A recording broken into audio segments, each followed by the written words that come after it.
हाँ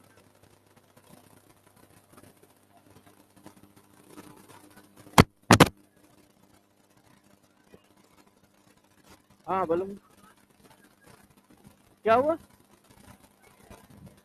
कल नहीं रखी?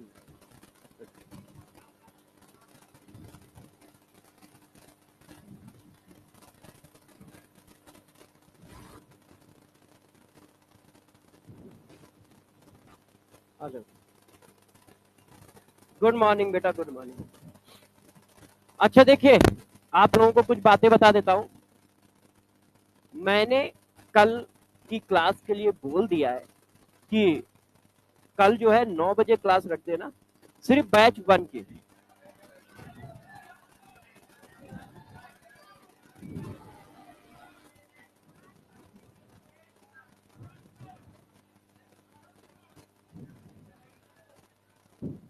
देखो, इतने दिन में आप ये तो बात समझ ही गए होगे कि आप लोगों की बात मैं मानता अंता तो हूं नहीं। तो यस या नो से कोई फर्क पड़ता नहीं है। ठीक है? मैं हमेशा पढ़ाई वाला काम अपने हिसाब से करता हूँ, बच्चों के हिसाब से नहीं। उसका रीजन है, उनको नॉलेज कम होता है और साथ साथ में उनमें थोड़ा दूर तक देखने की क्षमता भी कम होती है उस एज में। उस एज में सिर्फ पास की चीजें दिखती है, दूर की नहीं दिखती, है ना? देखो क्या है, संडे है, संडे बहुत सारे काम आपको होते हैं, मानता हूँ, कपड़े वपड़े धोने होंगे, बाकी भी काम होंगे। ठीक है? मगर हाँ, मगर एक और भी काम होता है। भाई देखो, जब जब तक शांत नहीं होगे तब तक मैं ना बोलने वाला ना मैं पढ़ाने वाला। मैं आवाज नहीं निकालता ज्यादा। ठीक है?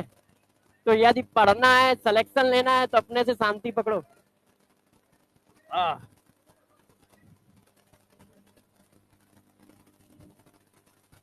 हाँ,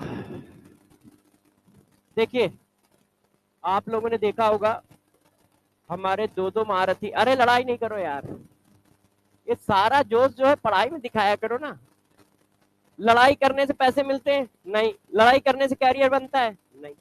यदि बनता हो, मिलते हो, तो पढ़ के क्या करते हैं? वही कर लेते हैं।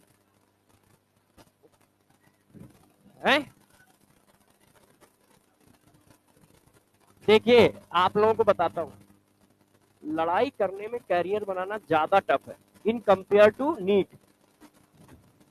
आप देखो, यदि आप ध्यान दो तो पूरे बिहार में या पूरे यूपी में या कहीं पर भी 10-12 ही ऐसे होंगे जो अपना मर्डर अडर करके नेता बने होंगे, मतलब उन्होंने कैरियर बनाया होगा।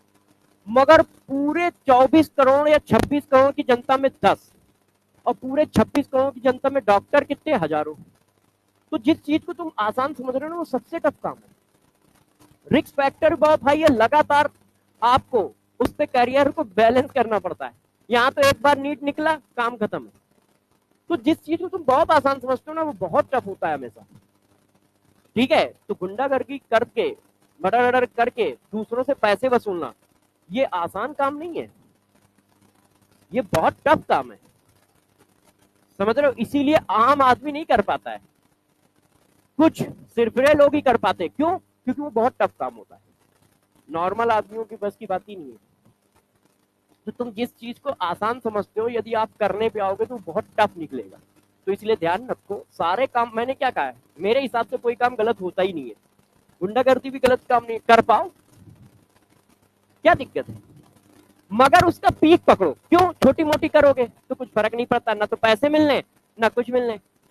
आप उसका पीक पकड़ो तो कोई गलत बात थोड़ी ना है, मगर कर तो पाओ। दिक्कत यहाँ है। तो आप कुछ भी करिए। हाँ?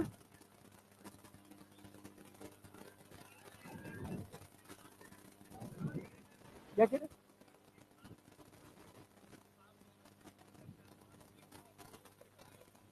अच्छा।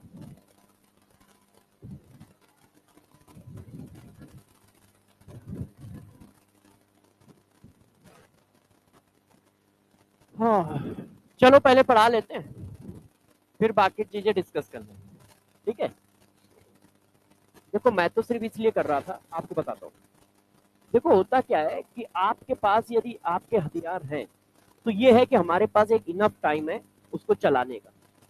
मगर सिलेबस यदि लेट खत्म होता है ना, तो बच्चे का ये एक फॉर्मेलिटी में कन्वर्ट हो जाता है कि ये सिलेबस लेट खत्म हुआ तो बच्चों के भाई टीचर ने कह दिया हमने खत्म कर दिया, कोचिंग वालों ने कह दिया हमने खत्म कर दिया। मगर एक बार सिलेबस खत्म होने को से बच्चों को उस लेवल का नहीं आता है या उस लेवल की चीजें वो अपने दिमाग में स्टोर नहीं कर पाता है कि वो परफॉर्म कर पाए। आप देखो, आपने 11 का सिलेबस पढ़ रखा है, जिसके टेस्ट होते हैं वो सारा सिलेबस पढ़ ही रखा है ना, मगर नंबर क्यों नहीं आ रहा है? क्या तुमको जब पढ़ाया गया क्या समझ में नहीं आया? आया, तुमको सब कुछ समझ में आया, फिर भी नंबर क्यों नहीं आ रहा है? उसके पीछे रीजन है, वो जो तुमने पढ़ा उसको एब्जॉर्ब करने में टाइम लगता है। तुमने क्या किया है? एब्जॉर्ब किया है 30-40%। तुम्हारा 30-40% समय के साथ उड़ गया है, और जब तक वो चीज फिर से तुम्हारे दिमाग में स्टोर नहीं होगी, 100 बातों में से 80 बातें जब तक दिमाग में स्टोर नहीं होंगी तब तक परफॉर्मेंस नहीं आएगा। और उस चीज को स्टोर करने के लिए बच्चे को कई बार रिवीजन करना पड़ता है, कई बार प्रैक्टिस करनी पड़ती है, बहुत सारे क्वेश्चन लगाने पड़ते हैं। मगर मान लो सिलेबस में ही उसकी पूरी दुनिया निकल गई, पूरा टाइम निकल गया, तो ये सारा काम वो कब करेगा? तो ये होता है कि नहीं यार ठीक है, हमने अपने पल्ले झाड़ लिए कि हमने अपना काम कर दिया, मगर अपना काम सही समय पे नहीं किया।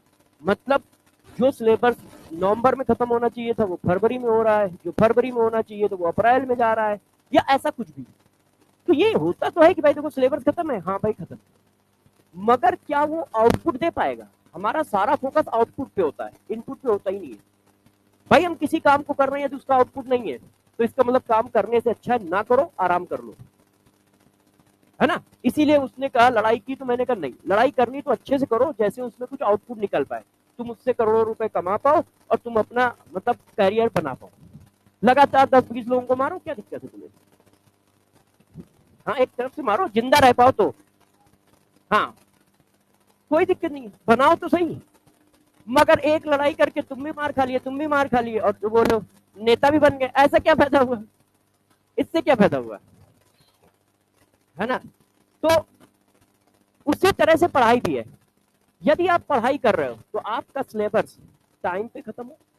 जैसे आपके पास इतना समय हो, देखो अभी आपको समय मिलता है सेल्फ स्टडी के लिए 4 घंटे, 4 घंटे मिलता होगा या 5 घंटे मिलता होगा या 3 घंटे मिलता होगा, ठीक है? इतना समय मतलब मिनिमम मिल ही जाता है। ज्यादा तो भाई बच्चे अपने हिसाब से निकालते हैं, मगर इतना समय सबके पास होता है 3-4 घंटे पढ़ाई करने का। मगर 3-4 घंटे में वो कितनी पढ़ाई कर पाता है, कितनी चीजों को स्टोर कर पाता है? एक बच्चे का सिलेक्शन, मेरी बात समझिएगा, वो पहले ड्रॉपर में आया, उसके नंबर आ रहे हैं 400, दूसरी बार ड्रॉप करके वो सिलेक्शन ले लेता है, उसके पीछे रीजन क्या? क्या उसका दिमाग बढ़ा?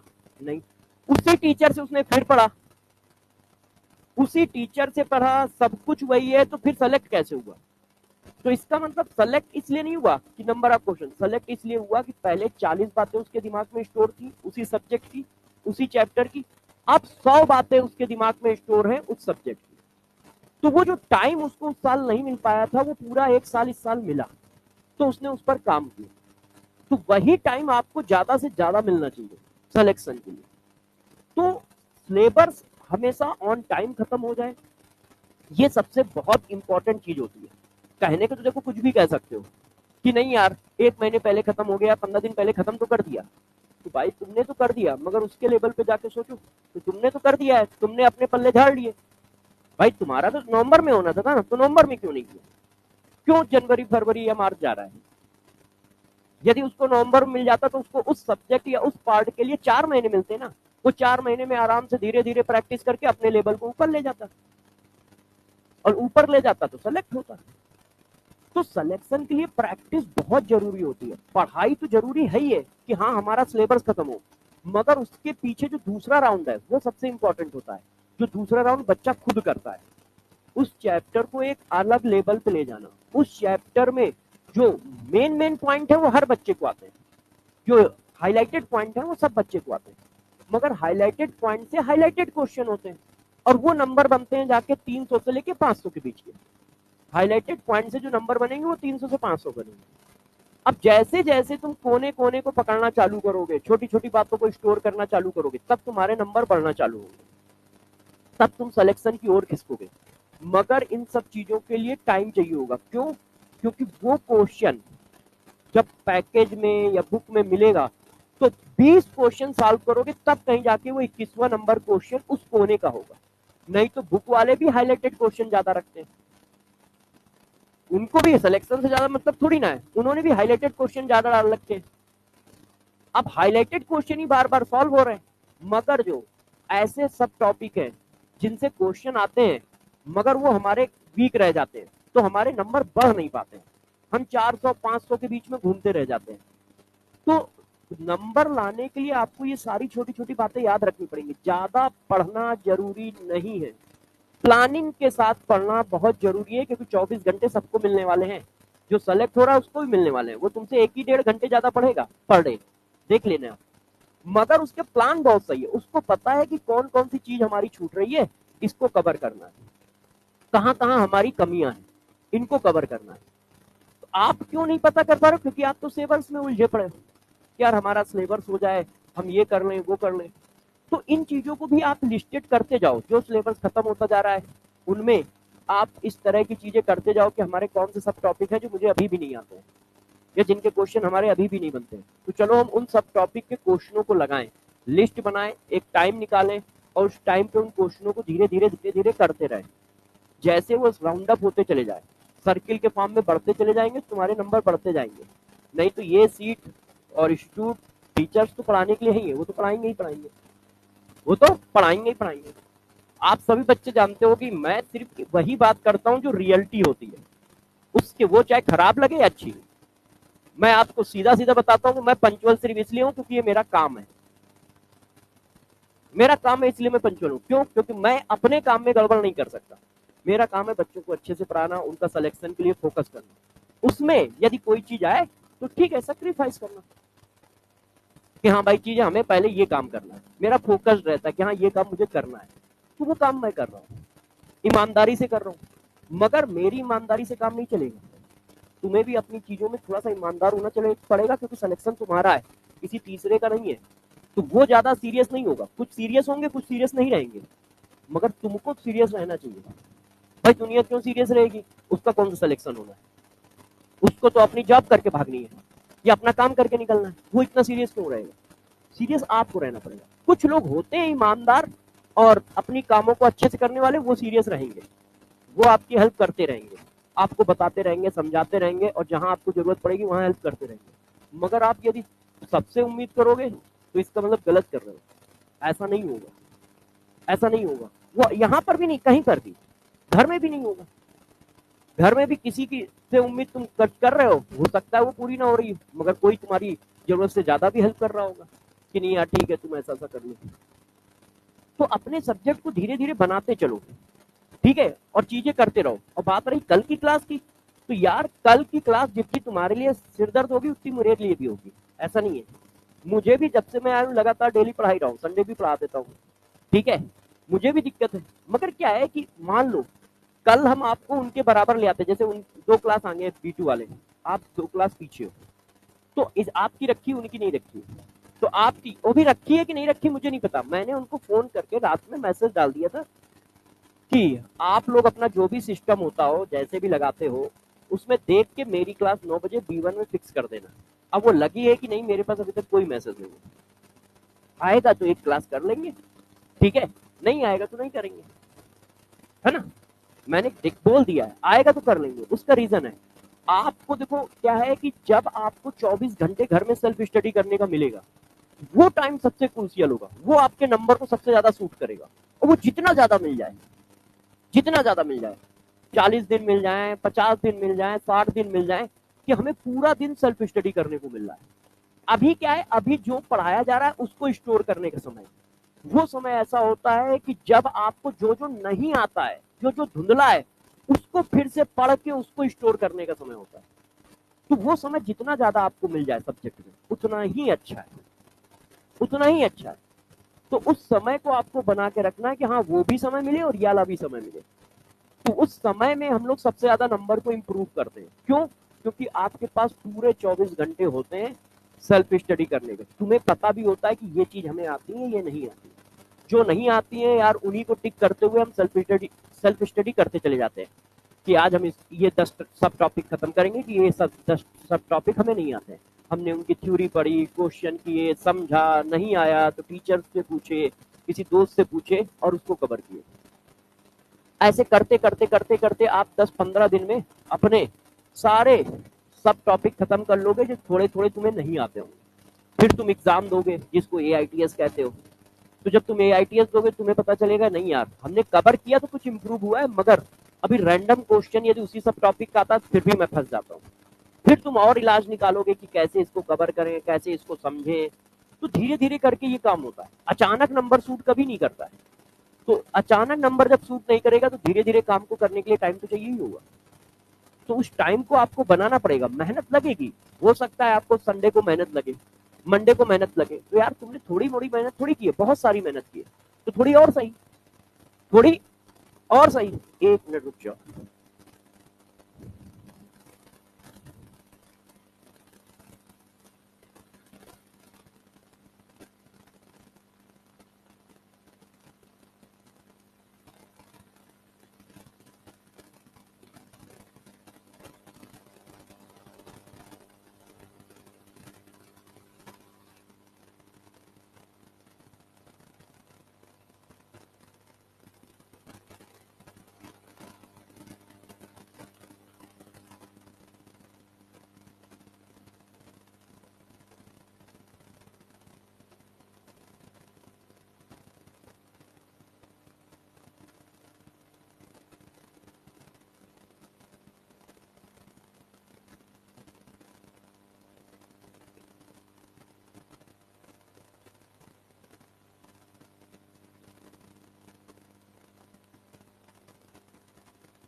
हाँ बच्चों, अब चलो पढ़ाई कर लेते हैं।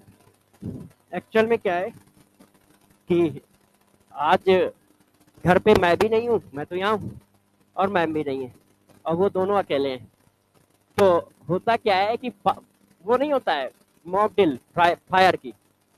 तो मॉक ड्रिल फायर की होती है, तो फायर अलार्म मतलब यदि फायर है, आग लग गई है तो कैसे करोगे, तो उसकी मॉक ड्रिल होती है, एक्सरसाइज एक तरह की।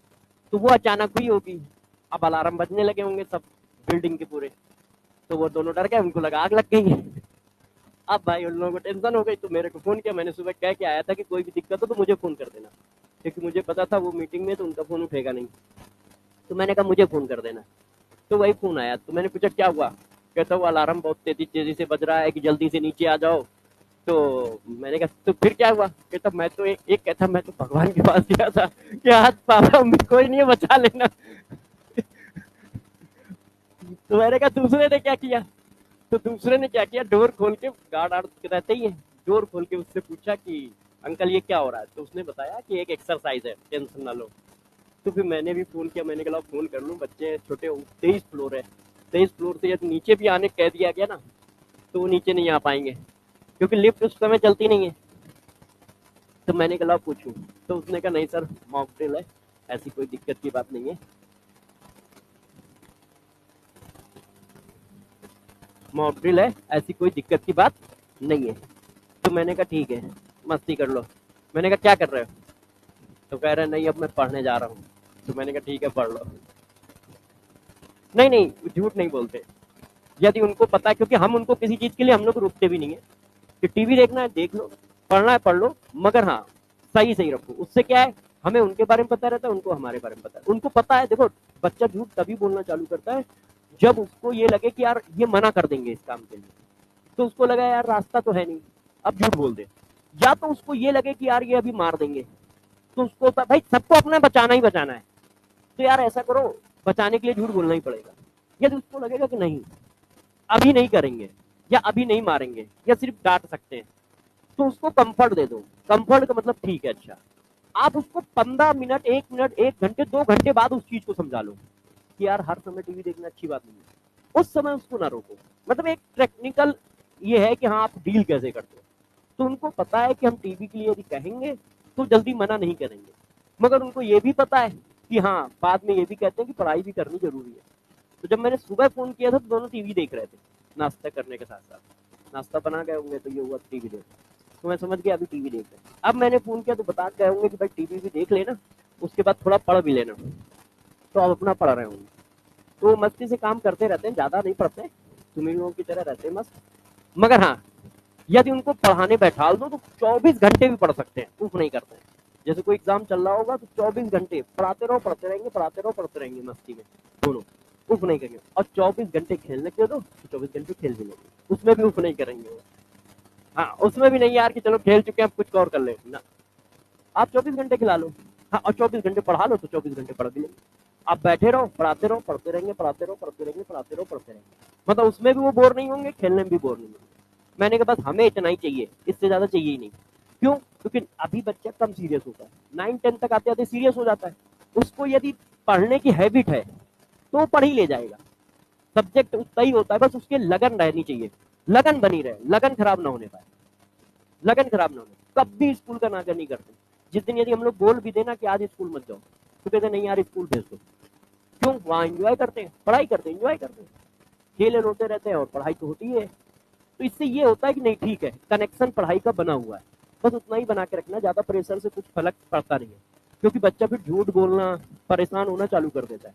हम लोग इतना क्यों झूठ बोलते थे, क्योंकि हम लोगों से बातें कम होती थी, मार ज्यादा पड़ती थी, है ना। तो हम लोग झूठ बोलना क्यों सीखे, इसलिए सीखे ना। लगता है यार आपसे बात करते करते उनको तो फोन किया ही नहीं मुझे। तो जल्दी से डाल लो, आज 10 मिनट खराब किया है तुम लोगों ने। हेडिंग डाल लो, फिर करते हैं। अच्छा हाँ, कल की क्लास कैंसिल है, कल 10th वालों का एग्जाम है यहाँ पे कोई बड़ा, अभी मैंने पूछा है। तो कल मस्ती कर लो।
अब चलो भाई, अब स्टार्ट करते हैं।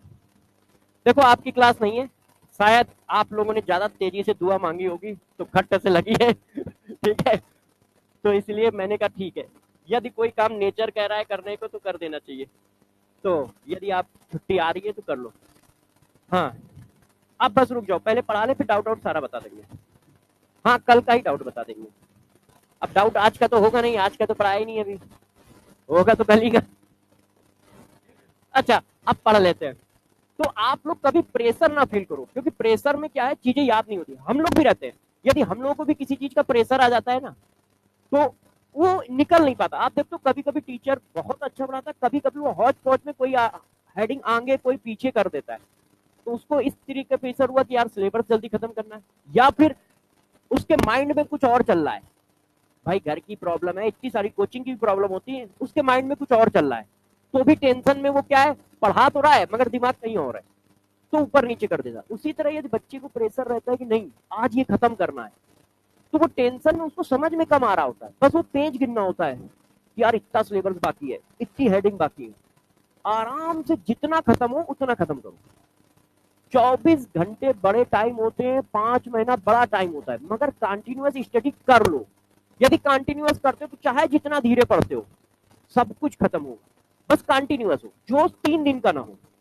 और आराम आराम करो, मतलब समझ समझ के करो, स्लो चल रहा है कोई दिक्कत नहीं है, आज आधा चैप्टर खत्म हो रहा है कोई दिक्कत नहीं है, बस वो चीज कंटिन्यूटी के साथ चलनी चाहिए। 5-6 महीने बहुत बड़ा समय होता है, छोटा नहीं, बहुत बड़ा समय। आप देखो, आपको एक एग्जांपल देखो, चींटी, चिड़िया अपना कितना बड़ा घोंसला बना देती है और कितनी कितनी छोटी छोटी चीजें ले जाती है, छोटे छोटे दाने ले जाती है, मगर वो कंटिन्यू ले जाती है, कंटिन्यू जोड़ती रहती है, तो 3-4 महीने बाद वो इतना बड़ा घोंसला नजर आ रहा होता है। तो ये जो कंटिन्यूटी चीज है ये बहुत छोटी लगती है, मगर ये इतनी बड़ी होती है, इतनी बड़ी होती है कि इसका रिजल्ट एक समय के बाद बहुत बड़ा दिखता है, बहुत बड़ा दिखता है। आप देखो जिम सब लोग नहीं कर पाते हैं, क्यों? क्योंकि वो कंटिन्यूटी का काम है, 10 दिन का काम नहीं है। 10 दिन तो जोश रहता है, मगर 6 महीने के जोश से जिम करने से आपकी फिटनेस सही होती है, तो वो कोई नहीं कर पाता है, बहुत कम लोग कर पाते हैं, इसीलिए सब लोग नहीं कर पाते। पीटी सर सिर्फ 1 महीने 2 महीने करेंगे, उनका जो, हाँ, शादी तक करेंगे, अलग सर की तरह। अलग सर भी क्या हुआ, शादी से पहले काफी चौड़े हो गए थे और हाइट भी कम है किसी, तो फिर उन्होंने शादी से पहले अपने को सेट किया। हमने कहा यार ये गैप कहाँ रहते हैं, मैंने पूछा तो उन्होंने कहा सर अभी जिम विम चल रही है, तो मैंने कहा ठीक है। और नहीं, मगर अभी उन्होंने लगातार अब मेंटेन कर रखा है, लगातार उनका वही चल रहा है, ऐसा नहीं हुआ कि नहीं फिर से वो चेंज हो गया, तो उन्होंने मेंटेन कर रखा है। इसमें लगता है डेडिकेशन, और उनके पास डेडिकेशन है ये तो हम लोग जानते हैं, मतलब उनको कंट्रोल है अपने ऊपर कि हाँ ये काम करना है तो करना है, डेडिकेशन लगता है, तो वो डेडिकेशन है उनके पास। तो वही डेडिकेशन दिखाना पड़ता है पढ़ाई में भी। पढ़ाई टफ नहीं होती है, मगर वो पढ़ाई 6 महीने तक लगातार करनी है, ये टफ होता है, ये टफ होता है। तो इसी चीज को बना के रखना है। पूरे 5-6 महीने की बात है, आप पूरी ताकत लगाओ और तुम लोग कर लोगे, ये मुझे विश्वास है, और तुम्हें भी होना चाहिए, तुम्हें भी होना चाहिए। क्यों? क्योंकि जितने भी सेलेक्ट होंगे देखना, वो तुम्हारा पड़ोसी होगा या तुम्हारा दोस्त होगा या तुम्हारे हॉस्टल में होगा, और तुम यही कहोगे कि हाँ यार हमारे जैसे ही तो पढ़ता था, अलग से तो वो कुछ पढ़ता नहीं था। और हो सकता है 4 महीने पहले वो तुम्हारे बराबर हो या तुमसे भी कम नंबर ला रहा हो, मगर 4 महीने पहले ना, और फिर वो 4 महीने में उसने जो ट्रांसफॉर्मेशन किया, जो पढ़ाई की, जो कंटिन्यूटी दिखाई, वो तुमने नहीं दिखाई, तो तुम पिछड़ गए, तुम पिछड़ गए और वो आगे निकल गए। 1000 लोग कहते हैं अरे यार ये तो मेरे साथ पढ़ता था आज इतना बड़ा कैसे हो गया।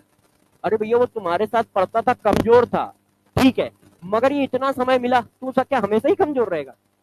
उसकी विल पावर कभी जग गई होगी, उसने मेहनत करना चालू कर दी होगी, गेम कर गया, वो गेम कर जाएगा। क्यों? क्योंकि पढ़ाई जो है विल पावर से होती है, अंदर से होती है। जिस दिन अंदर से जगोगे उस दिन हम लोगों को ज्यादा मेहनत नहीं करनी पड़ेगी, तुम अपने आप सिलेक्शन ले लोगे। मगर वो बच्चे के अंदर से आग होनी चाहिए कि नहीं यार हमें तो करना है।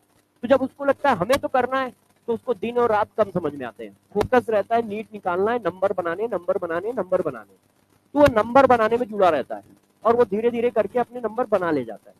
क्यों? क्योंकि जब 24 घंटे उसके बारे में सोचोगे तो कोई ना कोई रास्ता निकाल ही लोगे उसका, जो तुम्हें नहीं आता होगा। कोई ना कोई रास्ता निकाल ही लोगे और रास्ता निकाल के क्वेश्चन कर ही आओगे। तो चलो, यदि मैं लेक्चर देने पे आऊंगा तो फिर देता ही रह जाऊंगा, ठीक है। चलो अब हम राउट्स लॉ की बात करते हैं। तो कल मैंने दो केस बताए थे, यदि दोनों लिक्विड वैलेटाइल हो, तो जब दोनों लिक्विड वैलेटाइल होंगे तो कंडीशन तक पढ़ा दिया था कि कंडीशन क्या होगी, उनके फोर्स आपस में बराबर होंगे। केस नंबर 1 हम लोग कर रहे हैं।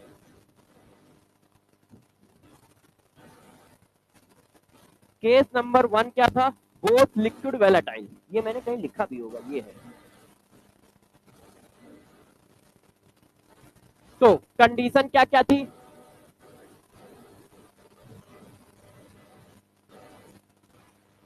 कंडीशन थी कि भाई दोनों लिक्विड के फोर्स आपस में बराबर होंगे और वही फोर्स सॉल्यूशन के भी होंगे। दूसरी थी कि वो आपस में रिएक्शन नहीं करेंगे, इतनी थी, है ना। अब कंटेनर क्लोज रहेगा क्योंकि वेपर प्रेशर की बात चल रही है, तो वो हमेशा क्लोज कंटेनर में ही चलेगा, वो हमेशा क्लोज कंटेनर में ही चलेगा। अब जरा देखो यार बच्चों, अब इस चीज को करते हैं कि दोनों लिक्विड यदि वैलेटाइल है तो प्रेशर निकालोगे कैसे, और तुम सबको आता है, बस मुझे बताना है। तुम्हारे अंदर जितना टैलेंट है उसके हिसाब से तुम्हें आता है, मुझे सिर्फ बताना होगा। देखना अभी तुम कहोगे हाँ सर सही है। देखो ये कंटेनर पकड़ा और इसको क्लोज कर दिया, हाँ बंद कर दिया। अब फिर मैंने क्या किया, इसमें सोल्यूशन बनाया, एक डाला लिक्विड ए, एक डाला लिक्विड बी, एक को मैंने कहा लिक्विड ए और एक को मैंने कहा लिक्विड बी। अच्छा बच्चों बताना, सोल्यूशन बन गया है तो दो चीजें हैं, तो उनके मोल फ्रैक्शन भी होंगे। तो लिक्विड ए के मोल फ्रैक्शन को हमने काई ए कह दिया, लिक्विड बी के मोल फ्रैक्शन को काई बी कह दिया। ये मोल फ्रैक्शन कहां पर है, लिक्विड में, मतलब सोल्यूशन में। काई ए काई बी के मोल फ्रैक्शन कहां के हैं, सोल्यूशन के। आप कह रहे हो कि सोल्यूशन में ए लिक्विड का मोल फ्रैक्शन काई ए है, सोल्यूशन में बी लिक्विड का मोल फ्रैक्शन काई बी। अब भाई लोग क्या करेंगे, वेपर बनाएंगे। तो जब दोनों वैलेटाइल हैं तो ए की भी वेपर बनेगी और बी की भी वेपर बनेगी। ये देखो ए की वेपर बन गई, अब बी की भी वेपर बनेगी, ये देखिए बी की भी वेपर बन गई, ऐसे। अब एक समय आएगा कि इनमें इक्विलिब्रियम स्टेबलाइज हो जाएगा। अब हा? नहीं, सारा लिक्विड वेपर बन गया तो फिर इक्विलिब्रियम कैसी, है ना। वो तो सारा का सारा लिक्विड वेपर बन गया। यदि कंटेनर क्लोज ना हो तो हो जाएगा, क्यों, वेपर उड़ती जाएगी उड़ती जाएगी उड़ती जाएगी। जैसे एक आप पतीले में पानी रख दो और नीचे से लकड़ियां जला दो, 2-3 घंटे बाद वो पानी गायब हो जाएगा। मगर यदि आपने क्लोज कर रखा है तो जब उड़ती है वेपर बनती है तो वेपर फिर कंडेंस होना स्टार्ट हो जाती है, तो उनमें इक्विलिब्रियम स्टेबलाइज हो जाएगी। हमारा कंटेनर क्लोज है तो पूरी नहीं बनेगी। अच्छा जब ऐसा हो गया तो किसी ने कहा यार प्रभु जरा तुम इसका वेपर का प्रेशर बताओ कि ये जो वेपर आया है इसका प्रेशर क्या होगा। तो जरा बताओ वेपर किसकी किसकी है, ए की भी है बी की भी है। तो vapour just like gas, vapour का बिहेवियर गैस का बिहेवियर सेम होता है। तो आप यदि इसको भूल जाओ, क्योंकि प्रेशर किसका निकालना है, इसका निकालना है, तो क्या बोलोगे, डाल्टन भाई साहब ने क्या बताया, या हमने अभी तक जिंदगी में प्रेशर के बारे में क्या पढ़ा है कि टोटल वेपर प्रेशर क्या होगा, इनके इंडिविजुअल वेपर प्रेशर का सम। तो बस यही डाल्टन ने बता दिया, सॉरी राउल्स ने बता दिया। राउल्स ने कहा कि total total vapour pressure of solution is equal to sum of individual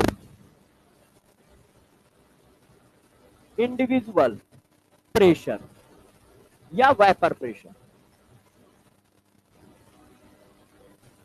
total pressure जो है उनके इंडिविजुअल वेपर प्रेशर का सम है।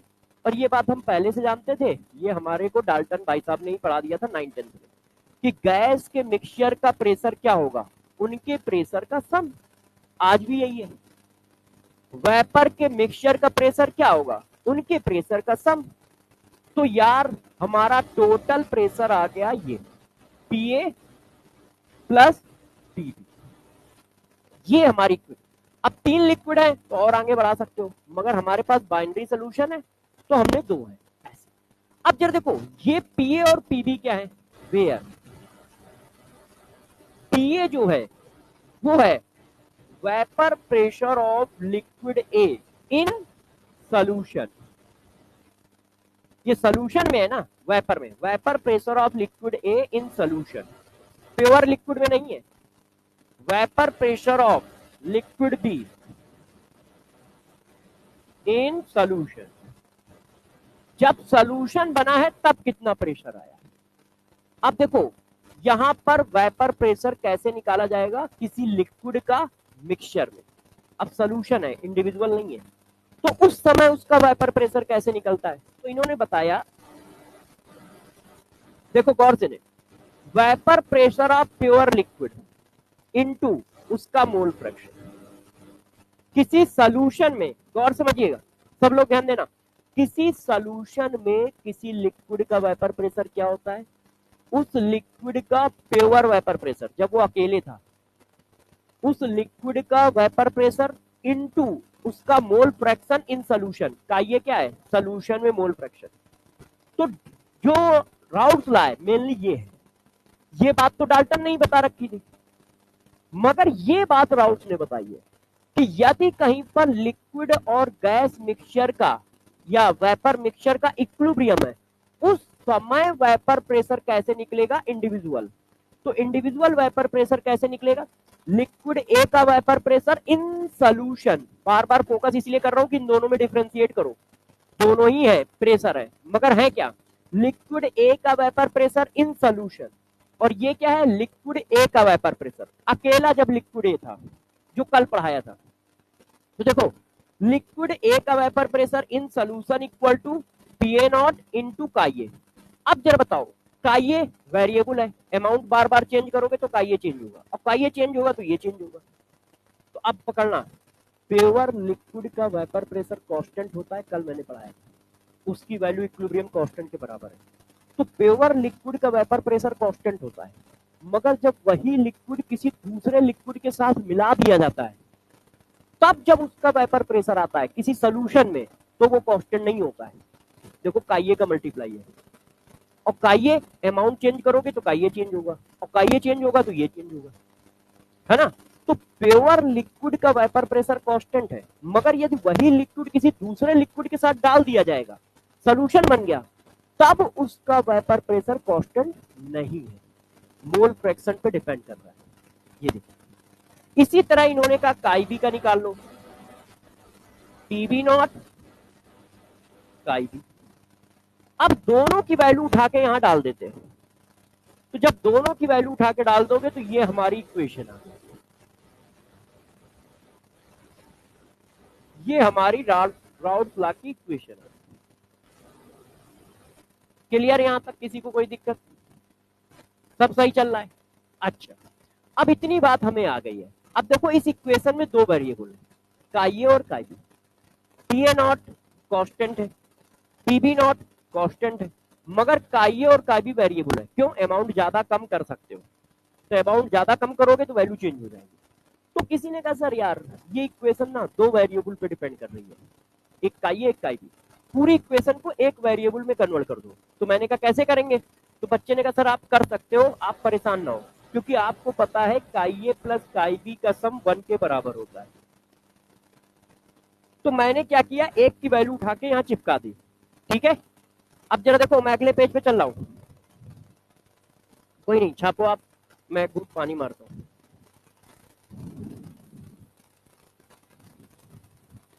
और आप लोग जो है एमडी सर और तरुण सर को ज्यादा चिल्लवाए नहीं, दोनों के गले बहुत खराब है, एमडी सर की तबीयत काफी खराब चल रही है, बस वो सीरियस है, इस वजह से वो आ जाते हैं क्लास में, मैं तो साथ में हूँ तो मैं देखता हूँ, ठीक है। तबीयत इस टाइम सबकी खराब चल रही है, तो ज्यादा मैं मना करता हूँ ज्यादा तेज मत बोलो, बच्चे अपने आप एडजस्ट कर लेंगे, वो अच्छे हैं, तेजी मत बोलो, क्योंकि गले को स्टोर रखना बहुत जरूरी है, पूरे पूरे दिन हम लोगों को पढ़ाना होता है, इसीलिए तो मैं आप लोग कह देता हूँ मैं तेज नहीं बोलूंगा, क्योंकि ये निपट गया ना तो 1 हफ्ते की सीधा छुट्टी होगी, दवाई से ठीक ही नहीं होता है, रेस्ट से ठीक होता है। दवाई खानी होगी मगर रेस्ट भी करना होगा, कंपल्सन है, तो फिर और नुकसान होता है।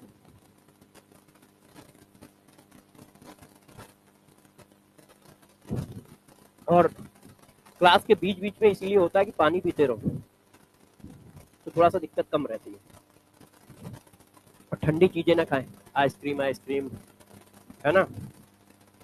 नहीं तुम लोग खाओ, हम लोग के लिए गला तो हम लोगों को चाहिए ना। तो जरा देखो, अब मैं रखूं इस पे, छप गया। अब देखो मैंने सपोज करो काई ए की वैल्यू डाल दी, काई ए की वैल्यू डाल दी 1 माइनस काई बी। तो देखो मैंने काई ए इक्वल टू डाला 1 माइनस काई बी, तो पीटी इक्वल टू आ गया पी ए नॉट, और इसकी जगह डाल दिया 1 minus chi B plus P B naught chi B. Clear है सबको? अच्छा, अब इसको इधर उधर कर लो। तो जब मैंने इधर उधर किया तो ऐसे आ गया। हाँ बेटा, इधर उधर इसलिए कर रहे हैं जैसे आप ना इक्वेशन को समझ पाओ, क्योंकि आपकी समझदारी छोटी है ना, तो उसको यार सही तो करनी पड़ेगी। इस वजह से हम लोग थोड़ा सा इक्वेशन को इजी कर देते हैं, जैसे बच्चे आसानी से समझ जाए चीजों को। ये देखो, समझ पाए क्या किया भाई? पी ए नॉट का अंदर मल्टीप्लाई किया, फिर काई भी कॉमन ले लिया, ठीक है। अब जरा देखो इस इक्वेशन को सब लोग समझे। अब पूरी इक्वेशन में P B naught constant, P A naught constant, P A naught constant, सिर्फ एक वेरिएबल है काई बी, और काई भी चेंज होगा तो पीटी चेंज होगा, मतलब इक्वेशन एक वेरिएबल में कन्वर्ट हो गई, है ना। अब यहां से क्वेश्चन भी बनने चालू होंगे, तो 2 मिनट मुझे दे दो। देखो एक रास्ता क्या है कि यदि इस इक्वेशन पे क्वेश्चन आता है, जैसे ये देखो मैंने एक क्वेश्चन भी लिखा पहले, देखिए सब लोग अब 10 मिनट सिर्फ शांति से 2-4 बातें सुन लीजिएगा। मैंने कहा टोटल प्रेशर ऑफ सोल्यूशन आपको दिया है, ये टोटल प्रेशर ऑफ सोल्यूशन ये दिया। आप बताओ पी ए नॉट की वैल्यू क्या है एंड पी बी नॉट की वैल्यू क्या है। तो अब प्रॉब्लम क्या है, पहले तो इक्वेशन काई ए के फॉर्म में लाओ। मैंने जो टोटल प्रेशर की इक्वेशन दी है काई ए के फॉर्म में दी है, और यहां कहां लिखी है, काई बी के फॉर्म में, मतलब ये इक्वेशन इसमें लगेगी नहीं, क्योंकि ये काई बी के फॉर्म में है, और यहाँ जो इक्वेशन दी है वो काई ए के फॉर्म में। तो आपको यहां से इक्वेशन चेंज करना स्टार्ट करना पड़ेगा, है कि नहीं। तो आपको 4-5 लाइनें करनी पड़ेंगी। तो अब मैं आपको डायरेक्ट इक्वेशन लिखना सिखा रहा हूं कि ये 4-5 लाइनें ना करनी पड़े, कि आप इसकी वैल्यू डालो और फिर ये सब करो तब इक्वेशन है। तो डायरेक्ट कैसे की जाती है जरा देखो, मैं उसको समझाता हूं, ठीक है। अब थोड़ा जादू दिखाता हूं अपना वाला। देखो यहाँ पे बी है, तो जब यहाँ बी है तो बी ए ए, चेक करो, ये बी है, ये ए है, ये ए है। तो जब यहां पर बी होगा, जब यहां पर बी होगा तो आएगा बी ए ए, बी ए ए, और जब यहां पर ए होगा तो जो होगा उसी से स्टार्ट होगा, ए बी बी। तो जब देखो मुझे ए वाली इक्वेशन लानी है तो मैं डायरेक्ट लिख रहा हूं ए वाली इक्वेशन। जब यहां पर ए है तो क्या आएगा, ए बी बी। तो ये देखो ऐसे आ गया,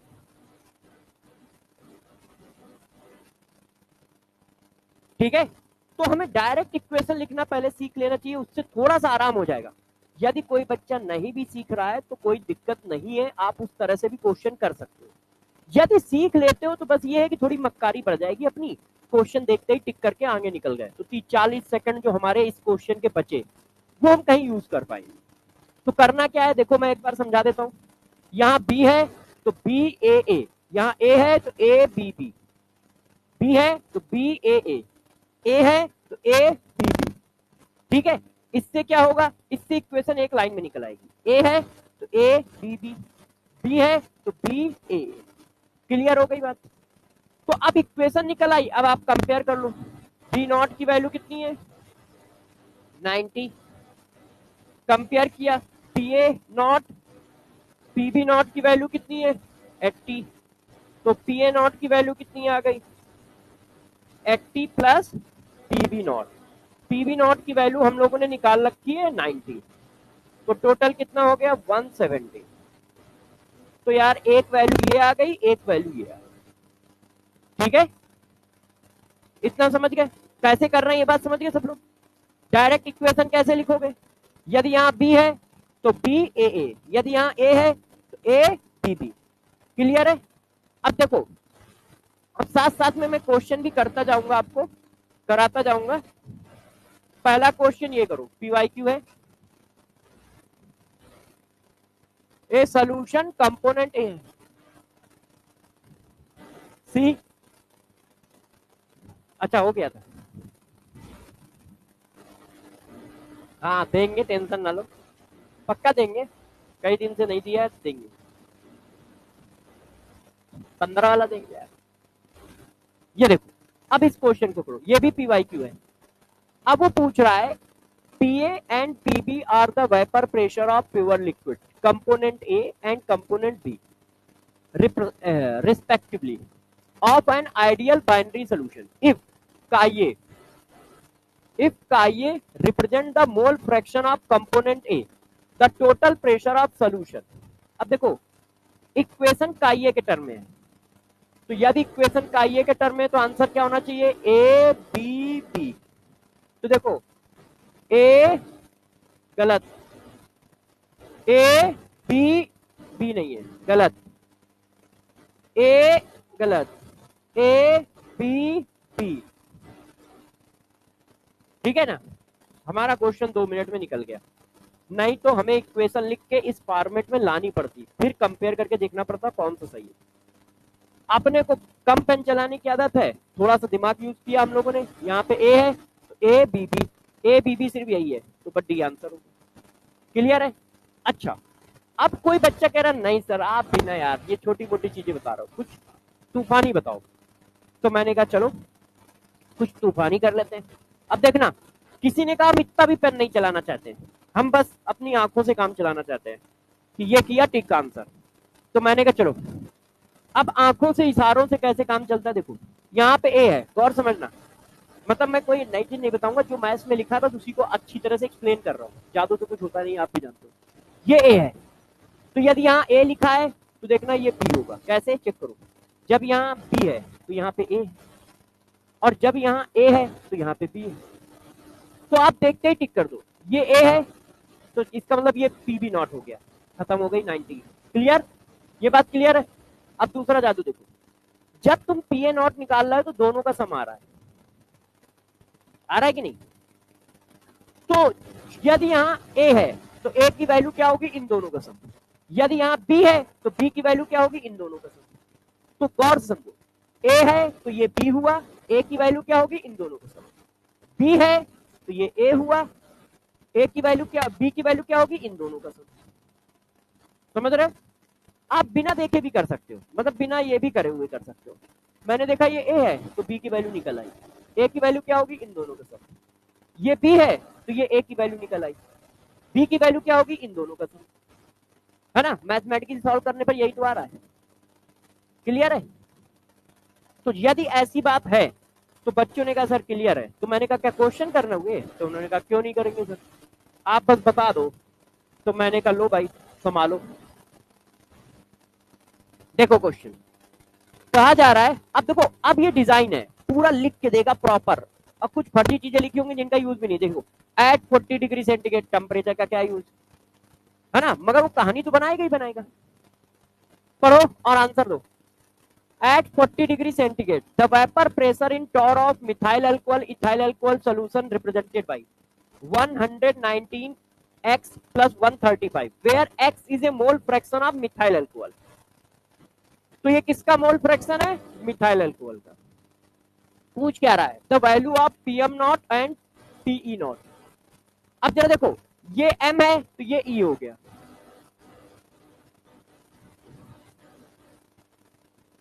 है कि नहीं। सही है भाई, सही चल रहा है, ठीक। अच्छा अब बताओ पीएम क्या होगा, दोनों का सम। तो 119 और 135 कोई जोड़ के बताए, क्योंकि मेरे लिए ये टफ है। 4 54। अब टिक करो, पीएम नॉट ये है, तो पीएम और ये।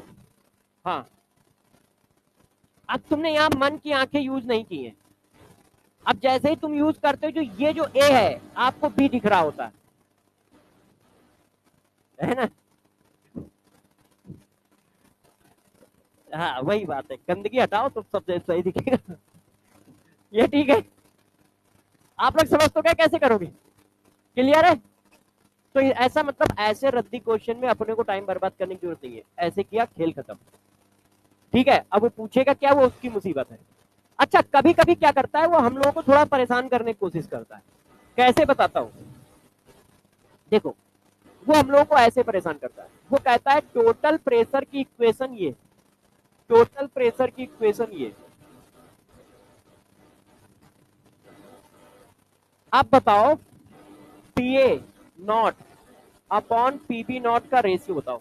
रेशियो बताओ, डिफरेंस बताओ, वैल्यू बताओ, कुछ भी पूछ सकता है। अब देखो यहाँ पे माइनस लगा दिया है।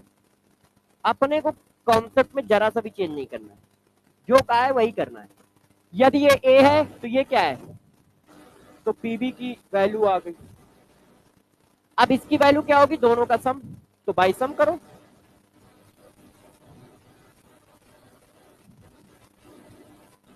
बीस आएगा। मैंने अभी भी वही काम किया, मैंने अभी भी क्या किया है, सम किया है। भाई साइन माइनस था उसका, है कि नहीं? सम विद साइन होता है, उसका साइन माइनस था तो माइनस आ गया, मगर हमने अभी भी सम किया। बात समझ पा रहे हो? कर लोगे ऐसे क्वेश्चन, छोड़ा छाड़ी की जाए? चलो, तो ये भाई छोड़ दिया, ये वाला कॉन्सेप्ट हो गया। अब आगे बढ़ रहा हूं, डरना नहीं, मगर कोई डरेगा तो नहीं। अब जरा देखो, जो बातें जो बातें जो बातें हम लोगों ने इक्वेशन के फॉर्म में की, उस बात को लैंग्वेज के फॉर्म में लिखा। फिर बच्चे गुस्सा करने लगे कि लैंग्वेज के फॉर्म में क्यों लिखते हो, इक्वेशन के फॉर्म में लिखो। अरे लड़ो नहीं तो मार दिया करो ना, लड़ाई करना है तो ढंग से करो। हाँ, तो देखो, जो तो जो बातें मैंने इक्वेशन के फॉर्म में लिखी, वो बातें फिर मैंने मैथ के फॉर्म में लिखी। बच्चा गुस्सा आ गया, कहता ग्राफ के फॉर्म में भी चाहिए, दिल मांगे मोर। तो मैंने कहा ठीक है, हाँ जिद कर रहा है, तो अब इन्हीं बातों को ग्राफ के फॉर्म में लिख दो। मतलब एक ही बात 3 बार लिखना केमिस्ट्री है। एक ही बात, एक बात तो 3-4 बार लिख दो तो केमिस्ट्री बन गई। पहले लैंग्वेज में लिखो, फिर उसी को इक्वेशन में लिखो, फिर उसी को ग्राफ में लिखो। तो चलो 3 बार लिख देते हैं, भाई की इच्छा है तो ग्राफ के फॉर्म में। अब जरा देखो,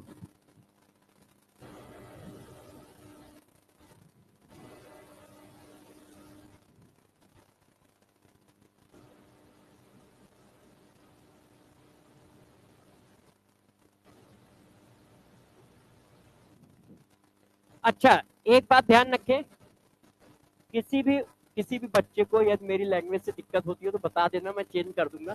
मगर क्या है, पाया जाता रहा हूं,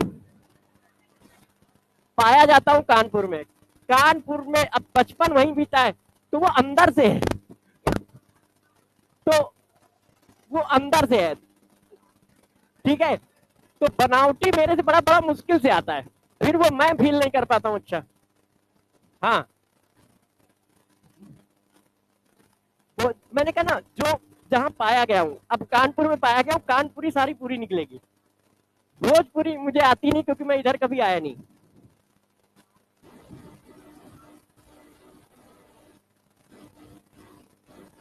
देखिए, हाँ आ जाओ वापस आ जाओ। देखिए, ये हमारा ग्राफ है, ये लाइन क्या है, काई ए इक्वल टू 1, काई बी इक्वल टू 0। ध्यान दो, काई ए इक्वल टू 1, काई बी इक्वल टू 0। जो एक्स एक्सेस है, एक्स एक्सेस में है मोल फ्रैक्शन, एक्स एक्सेस में हम लोगों ने क्या डाला है, मोल फ्रैक्शन, या फिर कह सकते हो कंपोजिशन, कंपोजिशन ऑफ मिक्सचर। तो एक्स एक्सेस में हमारा मोल फ्रैक्शन है, वाई एक्सेस में क्या है, बातें नहीं करो भाई, पढ़ते समय बातें नहीं करो, क्योंकि इतने टैलेंटेड होते तो फिर हमारी जरूरत ना पड़ रही होती, इसलिए अभी पढ़ ही लो। हाँ देखो, वाई एक्सेस में क्या है, वेपर प्रेशर, ठीक है, और एक्स एक्सेस में क्या है, मोल फ्रैक्शन। तो यहां पर मैंने एक ये जो लाइन है काई ए इक्वल टू 1 काई बी इक्वल टू 0 का मतलब क्या है, ये प्योर लिक्विड ए की लाइन है, क्योंकि बी का मोल फ्रैक्शन वहां है ही नहीं, और बी का मोल फ्रैक्शन नहीं है, इसका मतलब सिर्फ ए है ना। अच्छा, ये लाइन किसकी है, A equal to 0 B equal to 1, तो इसका मतलब ये लाइन प्योर लिक्विड बी की है। अब ये पूरा सोल्यूशन टहल रहा है, क्लियर है। अच्छा, बच्चों ने कहा ग्राफ बनाओ, तो मैंने कहा इक्वेशन बताओ, तो बच्चों ने कहा ठीक है सर आपको इक्वेशन लिखना सिखाते हैं। अब ए के रिस्पेक्ट में इक्वेशन लिखनी है, तो ए बी बी, तो ए बी बी, ये हमारी इक्वेशन आ गई। अब ग्राफ बनाओ, ठीक है, मैंने डाला काई ए इक्वल टू 0, तो काई ए इक्वल टू 0 डालोगे तो वैल्यू क्या आई, चेक करो। जब आपने काई ए इक्वल टू 0 डाला तो वैल्यू आई पी बी नॉट, मैंने ये मान लिया, यहां तक की वैल्यू को बी नॉट मान लिया, ठीक। अब काई ए इक्वल टू ये सॉरी आप, हाँ यार लोचा हो गया, एक इधर वाली वैल्यू मिलेगी, काई ए इक्वल टू 0 डाला तो इस जगह की वैल्यू मिलेगी ना, तो काई ए इक्वल टू 0 डाला तो ये वैल्यू मिली बी की, क्लियर है। अच्छा, अब ये वाली वैल्यू डालो, काई ए इक्वल टू 1 डाला, काई बी इक्वल टू 0, तो काई ए इक्वल टू 1 डाला तो ये और ये कट गए, तो पी ए नॉट आ गई कि नहीं, चेक करो। पहले ये बताओ ये समझ पाए हो, कोई नहीं, काई कोई बात नहीं समझा देता, काई ए इक्वल टू 1 काई बी इक्वल टू 0 डालो, तो काई बी तो है ही नहीं, तो काई ए इक्वल टू 1 डालो, तो जब 1 डालोगे तो P A naught minus P B naught plus P B naught, तो ये और ये कट जाएगा, तो पी टी की वैल्यू कितनी आई, पी ए नॉट, तो पी ए नॉट इस लाइन में आई है ना, तो इस लाइन में कहीं पर तो निशान बनाओगे कि इतनी वैल्यू को हम पी ए नॉट कह रहे हैं। अभी हमें भी पढ़ा लेने तो, तुम्हारा डाउट मैं खुद बता दूंगा, है ना, परेशान नहीं, मगर डाउट पूछते रहो, है ना, ऐसा नहीं तुमने डाउट सही पूछा है। हाँ हाँ पूछो बेटा,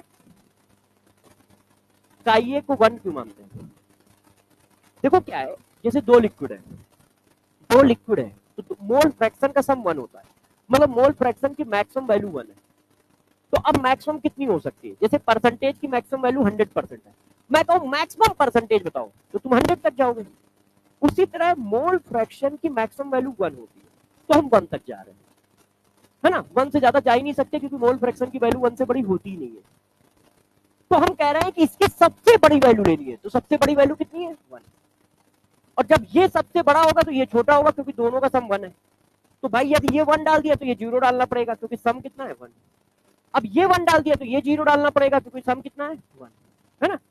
अच्छा, अब गौर से समझो, ये हुआ पी ए नॉट, अब दूसरी वैल्यू डालो, काई ए इक्वल टू 0, तो जब 0 डालोगे तो ये सारा 0 हो जाएगा, तो पीटी की वैल्यू कितनी हो गई, हमने ये बना दिया। अब जरा देखो दोनों को बराबर क्यों नहीं बनाया, दो अलग अलग लिक्विड है, अच्छा दो अलग अलग लिक्विड है तो उनके फोर्स अलग अलग होंगे, उनके वेपर प्रेशर भी अलग अलग होंगे, कल आपने पढ़ा था, तो किसी एक का ज्यादा किसी एक का कम जरूर होगा, बराबर नहीं हो सकते, ये बात क्लियर है ना। दो अलग अलग लिक्विड है तो दोनों के फोर्स अलग अलग होंगे, कल पढ़ाया था नेचर ऑफ लिक्विड, कि जिसका फोर्स ज्यादा होगा उसका वेपर प्रेशर कम होगा, लिक्विड का, ध्यान है आपको, कल आए थे ना, तो बस ठीक है। हाँ मगर ये तो प्योर लिक्विड की लाइन है ना, पी ए नॉट और पीबी नॉट प्योर लिक्विड का प्रेशर है ना, तो अब जरा देखो, तो इसका मतलब दोनों को बराबर नहीं ले सकते, ये मैंने सपोज कर लिया है कि पीबी नॉट बड़ा है, आप पी ए नॉट को भी बड़ा कर सकते हो,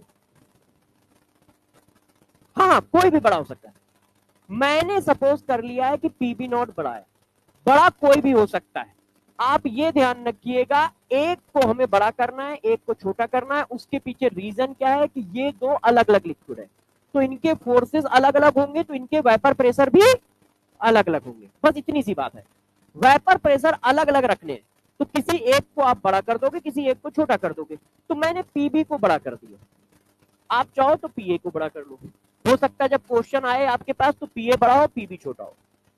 ठीक, अब इक्वेशन कैसी है, स्ट्रेट लाइन। कैसे, ये हो गया हमारा y, ये हो गया हमारा x, ये हो गया हमारा m, और ये हो गया हमारा c। तो इसका मतलब इक्वेशन स्ट्रेट लाइन है। हाँ, तो स्ट्रेट लाइन की इक्वेशन लगा दी, तो भाई हम लोगों ने एक स्ट्रेट लाइन बना दी। तो ये किसका आया, ये आया टोटल वेपर प्रेशर, क्योंकि इक्वेशन किसकी है, total vapour pressure. Y axis पे क्या है, टोटल वेपर प्रेशर, मतलब ये जो वर्टिकल वैल्यू है ये टोटल वेपर प्रेशर है, ये टोटल वेपर प्रेशर है, ये टोटल वेपर प्रेशर। इस जगह पे टोटल वेपर प्रेशर इतना है, इस जगह पे टोटल वेपर प्रेशर इतना है, इस जगह पे टोटल वेपर प्रेशर इतना है, इस जगह पे टोटल वेपर प्रेशर इतना है, इस जगह पे टोटल वेपर प्रेशर इतना है। वर्टिकल लाइन वेपर प्रेशर की, तो ये जो वर्टिकल लाइन है ये टोटल वेपर प्रेशर को शो कर रही है। देखो, बात समझ रहे हो, इस जगह पे टोटल वेपर प्रेशर कम है जब ये वाला कंपोजिशन डालते हो, जब ये वाले मोल फ्रैक्शन डालते हो तो टोटल वेपर प्रेशर इतना आएगा, और ये वाला मोल फ्रैक्शन डालोगे तो सबसे ज्यादा आएगा, और ये वाला मोल फ्रैक्शन डालोगे तो सबसे कम आएगा। सही है, थोड़ा सा मैथ जा रहा है, केमिस्ट्री सेट रहा है, मगर बहुत सिंपल सी मैथ है, इससे टफ मैथ आप फिजिक्स में पढ़ लेते हो। क्लियर है, क्योंकि फिजिक्स केमिस्ट्री वाले सिर्फ स्ट्रेट लाइन पे ही घूमते फिरते रहते हैं, इससे ज्यादा वो भागते ही नहीं है। तो बात समझ पा रहे हो, सही है। तो अब जरा देखना, मैं खेल खेलने जा रहा हूं, डरना नहीं। देखो, ये आया आपके पास जादू भरा स्टेटमेंट। देखिए, यदि मैं ऐसा लिख दूं तो कुछ बच्चों को बुरा लग जाएगा, मगर मैं समझा दूंगा तब नहीं लगेगा। टोटल प्रेशर की सबसे छोटी वैल्यू ये है, वर्टिकल लाइन। इसका मतलब टोटल प्रेशर पीए नॉट के बराबर या उससे बड़ा होगा।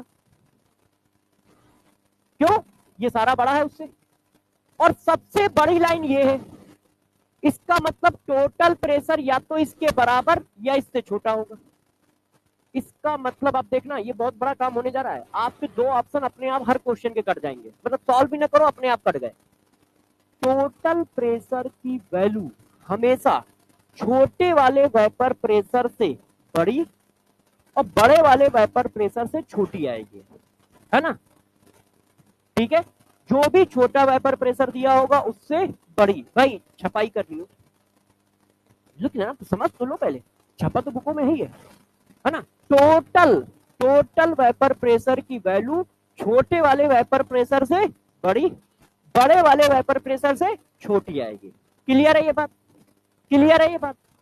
और यदि ये बात क्लियर है तो देखना, देखते ही हमारे क्वेश्चन हो जाएंगे। अब ये क्वेश्चन जब मैं पूछूंगा तो सारी जनता कहेगी सर यार आधा अधूरा क्वेश्चन घर से लेके आ जाते हो आप, पढ़ो।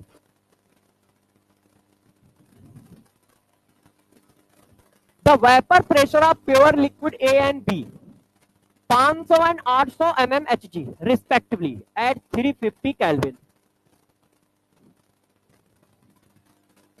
The possible total vapor pressure of solution at 350 Kelvin is। अब टोटल वेपर प्रेशर जो भी आएगा छोटे वाले से बड़ा और बड़े वाले से छोटा आएगा। ये छोटे वाले से छोटी वैल्यू है, ये पॉसिबल ही नहीं है। ये छोटे वाले से छोटी वैल्यू है, पॉसिबल ही नहीं है। ये छोटे वाले से छोटी वैल्यू है, पॉसिबल नहीं है कि नहीं। अब जरा देखो, डरियो नहीं, ये पीवाई क्यों निपटाते हैं, करेंगे नहीं, सिर्फ इसके अभी दो ऑप्शन काटेंगे। क्वेश्चन पढ़ो, वो कह रहा है the vapour pressure of two liquid P and Q 80 and 60 respectively, the total vapor pressure of solution obtained by mixing 3 mole of P 2 mole of Q। इसका मतलब टोटल प्रेशर की जो वैल्यू आएगी ऐसे ही आएगी, छोटे से बड़ा बड़े से छोटा। तो यार इसका मतलब ये आंसर फर्जी है, ये आंसर फर्जी है। देखा, 25% से सीधा 50% पे पहुंच गए। अब दो में तुक्का मार लो बैठ के, यदि सॉल्व करने का मन ना हो तो। वैसे तो मैं बिना सॉल्व करे भी कर दूंगा, मगर थोड़ा ज्यादा मैथ हो जाएगा, उतनी मैथ ना करने से अच्छा कैलकुलेशन ही कर ले। अब इतनी बात सही है, ये तो ठीक है ना। तो हो सकता है कि तुम्हें सॉल्व ही ना करना पड़े, आंसर मिल जाए। और हो सकता है ऐसा क्वेश्चन आ जाए जैसा मैंने अभी कराया है आपको, ये वाला।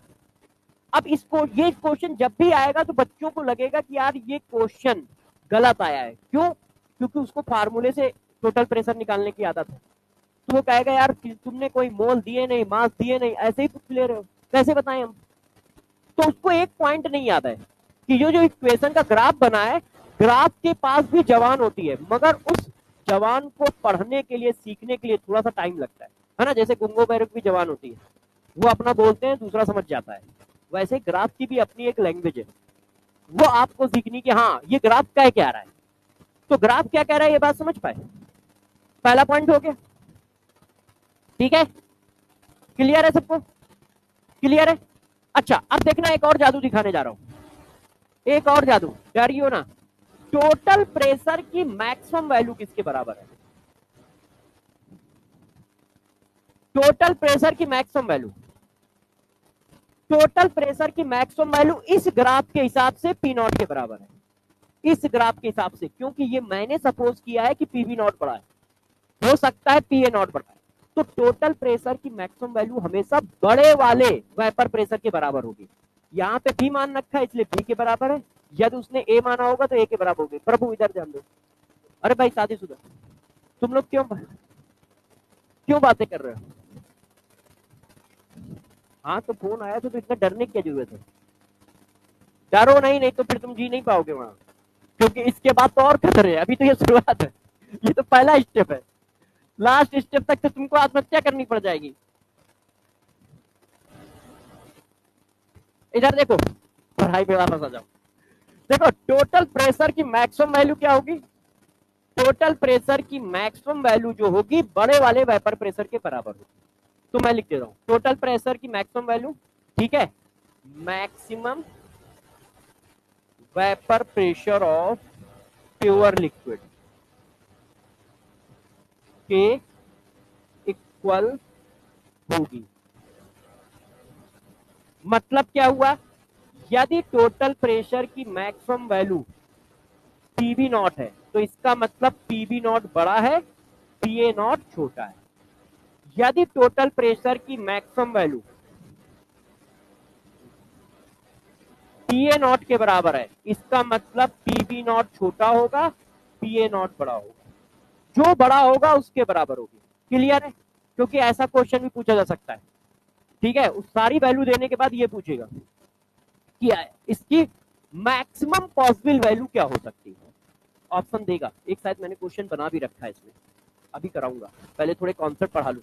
अब जरा देखो, जब मैक्सिमम, डरना नहीं, डरना नहीं, जब मैक्सिमम वेपर प्रेशर आएगा उस समय कंपोजिशन क्या है? जब मैक्सिमम वेपर प्रेशर आएगा उस समय कंपोजिशन क्या है? तो जरा देखो, मैक्सिमम वेपर प्रेशर पे कंपोजिशन भी पूछ सकता है। Find out the composition of solution when total pressure of solution reaches to its maximum value. जब वो अपनी मैक्सिमम वैल्यू पर पहुंच रहा होगा उस समय कंपोजिशन ऑफ सॉल्यूशन क्या होगा। तो जरा देखना कैसे निकालोगे आप लोग। मैक्सिमम वेपर प्रेशर किसके बराबर है? पीपी के। जिसके बराबर है उसका कंपोजिशन चेक करो, 1 होगा, दूसरे का 0 होगा। तो यदि पीबी नॉट के बराबर है तो पीबी नॉट 1, दूसरा 0। जिसके बराबर है उसका 1, दूसरे का 0। यदि पीबी नॉट के बराबर है तो कंपोजिशन क्या आएगा? ये 1, वो 0। और यदि ए के बराबर है तो ए का 1, बी का 0। हजम हो रहा है? सही चल रहा है?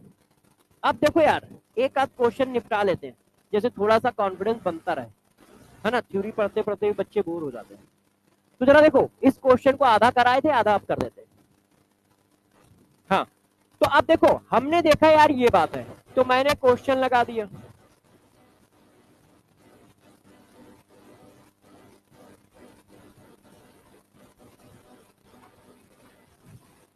मैंने ये इक्वेशन लगाई है, कोई बच्चा चाहे तो ये भी लगा सकता है, नहीं तो वो कहेगा यार सर ने ये वाली क्यों चिपका दी, ये वाली क्या सर को याद नहीं थी? तो दोनों में से कोई भी लगाओ, आंसर सेम ही आएगा क्योंकि दोनों टोटल प्रेशर की इक्वेशन है ना। इसको रीअरेंज करके ये बनाई गई है, तो चाहे जो लगाओ। हमें ये क्यों लगानी है, अच्छी लगी क्योंकि एक बार काइए की वैल्यू निकालनी पड़ेगी, तो ये मैंने लगा दी। आप चाहो तो जो मानो वो लगा देंगे। ए मैं इसको मान ले रहा हूं, बी मैं इसको मान ले रहा हूं, ठीक है। तो ये आया 80 माइनस 60 इंटू काइए। काइए क्या है, mole of A divided by total mole into plus chi B. कट्टम काट खेल लो, तो ये आया 20 इंटू 3/5 प्लस 60, 12 प्लस 60, 72 आ गया, है ना। क्वेश्चन हो गया। हमें ये तो पता था कि वो तो पॉसिबल नहीं है, इन्हीं में से कोई एक होगा, तो हमारा आंसर निकल आया। अच्छा, अब कहानी को आगे ले चलते हैं, ठीक है, और भी क्वेश्चन कराते हैं। ऐसे कैसे, मोल fraction of pentane in vapour phase, vapour phase वाला क्वेश्चन नहीं करना। हाँ, नोट करना है ना, तो बस रुक जाओ। अच्छा, ये बात ठीक है। बस एक पॉइंट और पढ़ा दूं, लास्ट पॉइंट है। अब जरा बताना बच्चों, किसी ने कहा कि मिनिमम वेपर प्रेशर निकालो। Minimum vapour pressure of solution किसके बराबर आएगा, छोटे वाले के बराबर। Minimum vapour pressure of solution किसके बराबर आएगा, मिनिमम वेपर प्रेशर क्या है ये देखो, तो जो सबसे छोटा होगा उसके बराबर आएगा मिनिमम वेपर प्रेशर। यदि बी छोटा है तो बी के बराबर, ए छोटा है तो ए के बराबर। ए के बराबर कब आएगा, जब ए छोटा होगा बी बड़ा होगा। बी के बराबर कब आएगा, जब बी छोटा होगा। जो छोटा होगा उसके बराबर आएगा minimum vapour pressure of solution.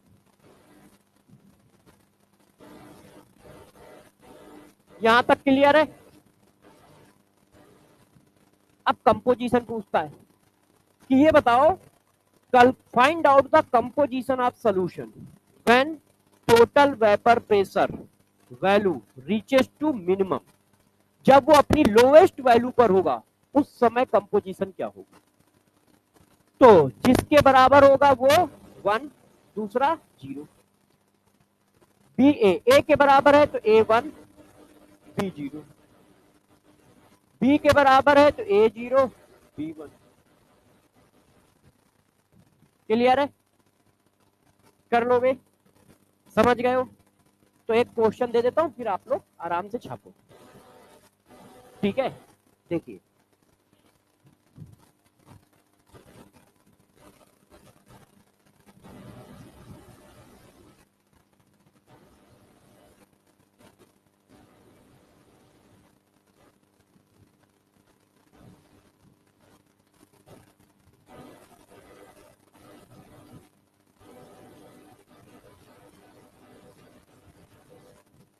हाँ बेटे, पूछो पूछो, क्या पूछना चाहते हो।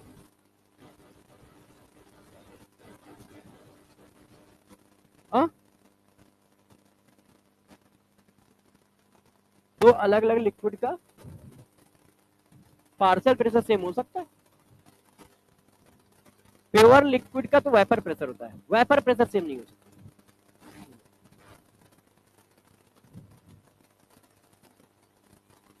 हाँ, तुम बोलते रहो।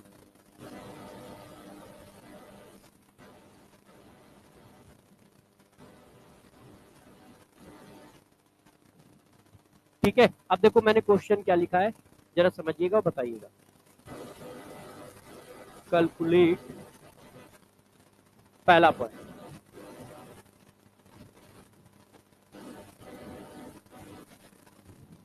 कैलकुलेट, क्या कैलकुलेट करना है ध्यान दीजिए। Calculate composition of solution when total pressure of solution is lowest in given graph। ए का ए इक्वल टू 1/2, का बी इक्वल टू 1/2, बी का ए इक्वल टू 1, का बी इक्वल टू 1, सी का ए इक्वल टू 1, का बी इक्वल टू 0, डी का ए equal to 0। ये देखो, अब बताइए। हाँ हाँ, पूछो पूछो। हाँ, अरे कोई बिल में मत घुस जाना देख दाख के। अच्छा हुआ टाइल्स लगी है, नहीं तो पता चला मैं ढूंढ रहा हूँ तुम कहाँ हो। अच्छा देखो, सबसे छोटा वेपर प्रेशर कौन होगा? ये 160। और इसका वेपर प्रेशर का कंपोजिशन क्या है? तो काई ए इक्वल टू 1, काई बी इक्वल टू 0, है कि नहीं? ये आ गया। ठीक, तो ग्राफ पर भी क्वेश्चन आ सकता है, ऐसे भी आ सकता है। यदि पॉइंट क्लियर है तो कुछ भी आएगा तुम बना ही दोगे, क्वेश्चन को सॉल्व कर दोगे। अब तुम पूछो, क्या पूछना चाहते हो? पार्शियल प्रेशर सेम हो सकते हैं। पार्शियल प्रेशर पीए और पीबी है, ध्यान रखना।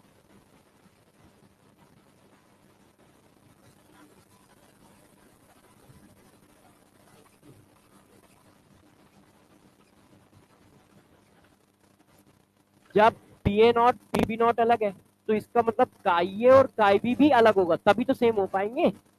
तो उस जगह मोल फ्रैक्शन सेम नहीं चलेगा, उस जगह मोल फ्रैक्शन अलग अलग चलेगा, है ना? ये होगा। अब जरा देखो बच्चों, एक और बात बता देता हूँ, लास्ट एंड फाइनल पॉइंट आज की क्लास का। देखो बच्चों, ध्यान दो, डरो नहीं।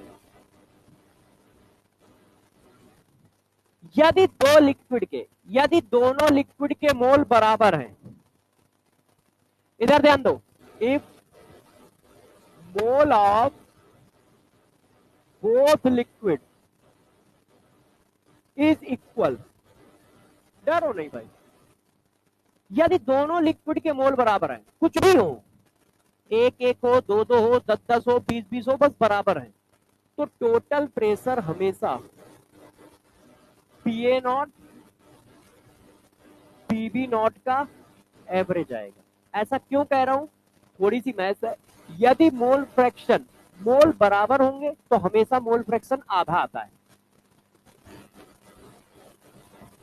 देखो, मोल बराबर होंगे तो मोल फ्रैक्शन आधा आएगा, तो हमेशा टोटल प्रेशर क्या होगा? आप निकालो ही नहीं, आप उनके सम का एवरेज कर दो।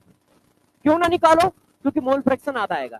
चेक कर लो, दोनों के मोल दो दो हैं, मोल फ्रैक्शन बताओ, 2/4। ए लिक्विड का 2 है, बी लिक्विड के भी 2 मोल है, तो मोल fraction of a liquid, mole of A 2 divided by total mole 4, 1/2 है, दूसरे का भी 1/2 आएगा। अच्छा, आप 100 मान लो, बराबर है, कुछ भी मान लो, 100 मान लो, तो 100 डिवाइडेड बाई 200, 5 5 मान लो तो 5 डिवाइडेड बाई 10। यदि मोल फ्रैक्शन बराबर हुए तो हमेशा मोल फ्रैक्शन आधा आएगा। तो देखो, P A naught into half, PB naught into half, half common हो गया, तो यही तो आया। तो मतलब कोई मैं जादू नहीं लिख रहा, बस सिंपल से है कि उसमें थोड़ी सी मैथ्स लगा के उसको इजी कर दे रहा हूँ। ठीक है, इससे हमारा टाइम भी सेव होगा और देखते ही क्वेश्चन बन भी जाएगा। अच्छा, मोल सेम है, आधा मारो, चलो आगे निकलते हैं, है ना? हमने उसका आधा मारा, चलो आगे निकलते हैं, बवाल खत्म। क्यों? क्योंकि मोल सेम है, बराबर नहीं, मोल सेम है, कुछ भी हो बस सेम हो। समझ पा रहे हो ना कैसे लिख रहा हूं? तो बस इस बात को भी ध्यान रखोगे तो तुम्हारा काम हो जाएगा।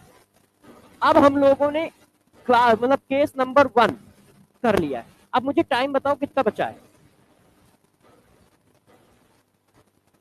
अभी टाइम है? एक तो हमें याद भी नहीं है कितने बजे क्लास खत्म होती है। 12:45? अरे बहुत टाइम है भाई, 1 मिनट, आप लोग छाप लो, फिर अभी इसकी एक छोटी सी हेडिंग बची है, उसको पढ़ा देंगे।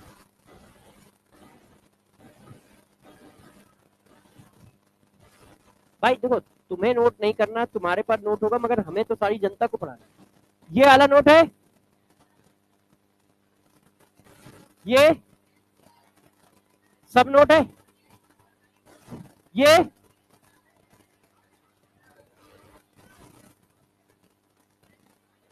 सब नोट है, तो कहां से करें?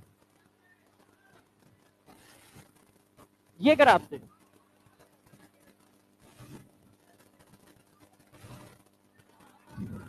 ठीक है, करो, आराम से नोट कर लो। ठीक है, नोट कर लीजिए।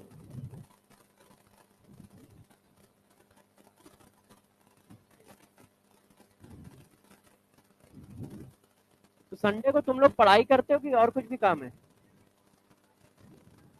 क्या? अच्छा, कोई बात नहीं।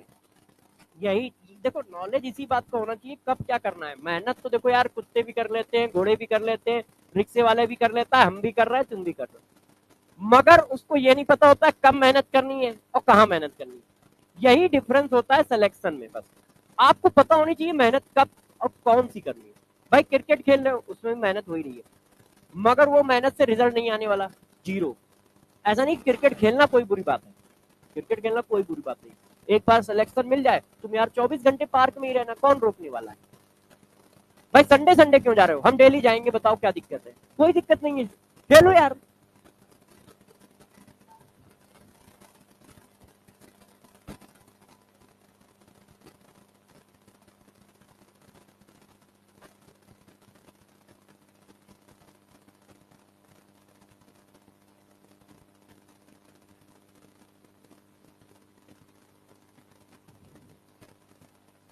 हाँ बेटा, चलो। हाँ, पीछे वाली, एक मिनट रुक जाओ, एक बच्चे का छपना रह गया है, थोड़ा अगल बगल से भी सहयोग ले लिया करो। छापो छापो, जल्दी छापो बेटा तुम। समझ समझ तो पाते हो कि अकेले हम ही पढ़ रहे हो, पता चला हम ही पढ़ा रहे हैं, हम ही पढ़ा रहे हैं। हाँ भाई, तुम दोनों का सही हो गया क्या मामला है? ठीक है,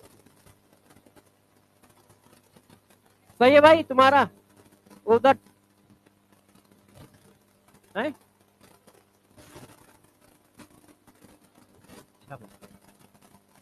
समझ पा रहे हो सब लोग?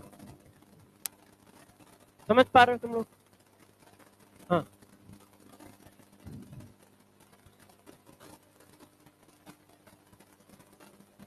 काइए। अच्छा, अच्छा नाम चाहते हो, मतलब जो बोला जाता है चाय, CHAI, चाय। हाँ, एक्स नहीं लिखते, वो ऐसा बनता है कर्व फॉर्म में। एक्स जैसे कर्व नहीं बनता है, स्ट्रेट बनता है, ये थोड़ा सा कर्व बनता है, ऐसे ऐसे। हाँ, हम लोग जल्दी जल्दी में एक्स बना देते, मगर रियलिटी में वो कर्व ऐसे आता है, ये कर्व कर्व फॉर्म में होता है। अच्छा, हाँ हाँ बेटे। हाँ, क्यों डिम्पल, तुम नाराज हो क्या इससे? किसका? हाँ, तो स्मार्ट लोग का ही बनाएगा, महान लोग बनाएगा क्या, तुम्हारा बनाएगा? भाई, फर्जी फर्जी लोगों का वीडियो क्यों बनाएगा? हाँ, तो बना लो यार, इसमें क्या है। हम्म, आगे बढ़ाएं, आगे बढ़ा, छापो छापो।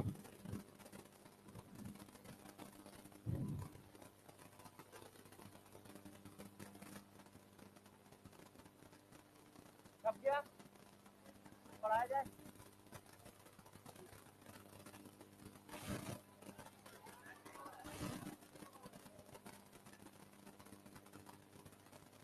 कोई बात नहीं, आराम से छाप लो, ठीक है।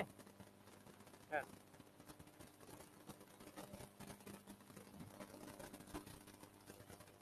समझ तो पा रहे हो ना यार सब लोग? बस हमें डर इसी बात का है, क्योंकि बताएं, जब ऑफलाइन में बच्चे जल्दी समझ रहे हैं ऑनलाइन के रिस्पेक्ट में, या तो ऑनलाइन में कैमरे के पीछे रहते हैं, तो हम ही जबरदस्ती उनको उन पे शक करते रहते हैं कि पता नहीं समझ पा रहे हैं कि नहीं। तो एक बार को 2 बार बताना या धीरे पढ़ाना। यहाँ क्या है, आप रिस्पॉन्स देते हो, अरे सर आगे बढ़ो, समझ में आ गया, अरे सर। तो मैं बार बार इसीलिए पूछता हूँ, क्योंकि मुझे लग रहा है कि वहां से तेज भाग रहा है इधर, जबकि मैं स्पीड मेरी धीरे है, मैं यहाँ खड़ा भी रहता हूँ, ठीक है, टाइम पास भी कर लेता हूँ 4 बातें करके, ऑनलाइन में देखो आप, एक बार स्टार्ट होता हूँ मशीन की तरह, घट से फिर सीधा लेक्चर खत्म, ना कोई बात बीच में ना कुछ।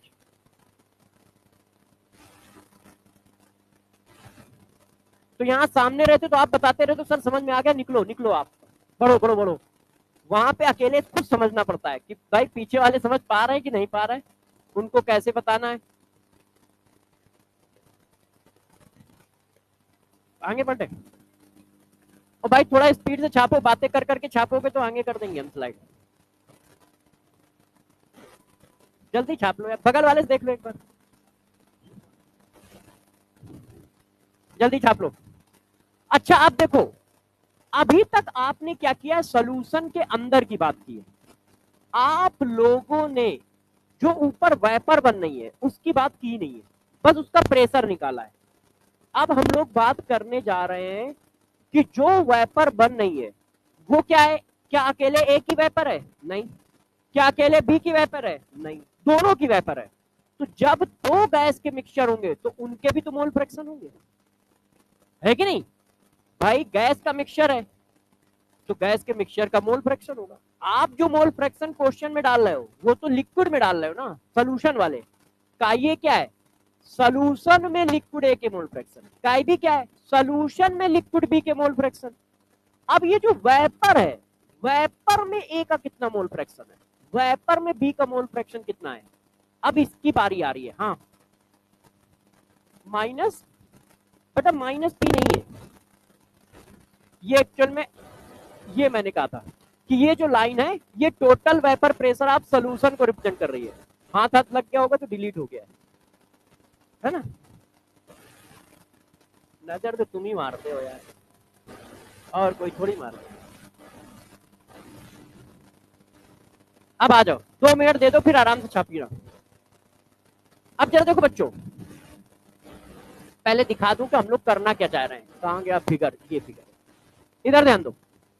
बस भाई 5 मिनट शांति चाहिए अपने को, इसके बाद कुछ नहीं। देखो ये देखो आया वेपर का मिक्सचर, क्लियर।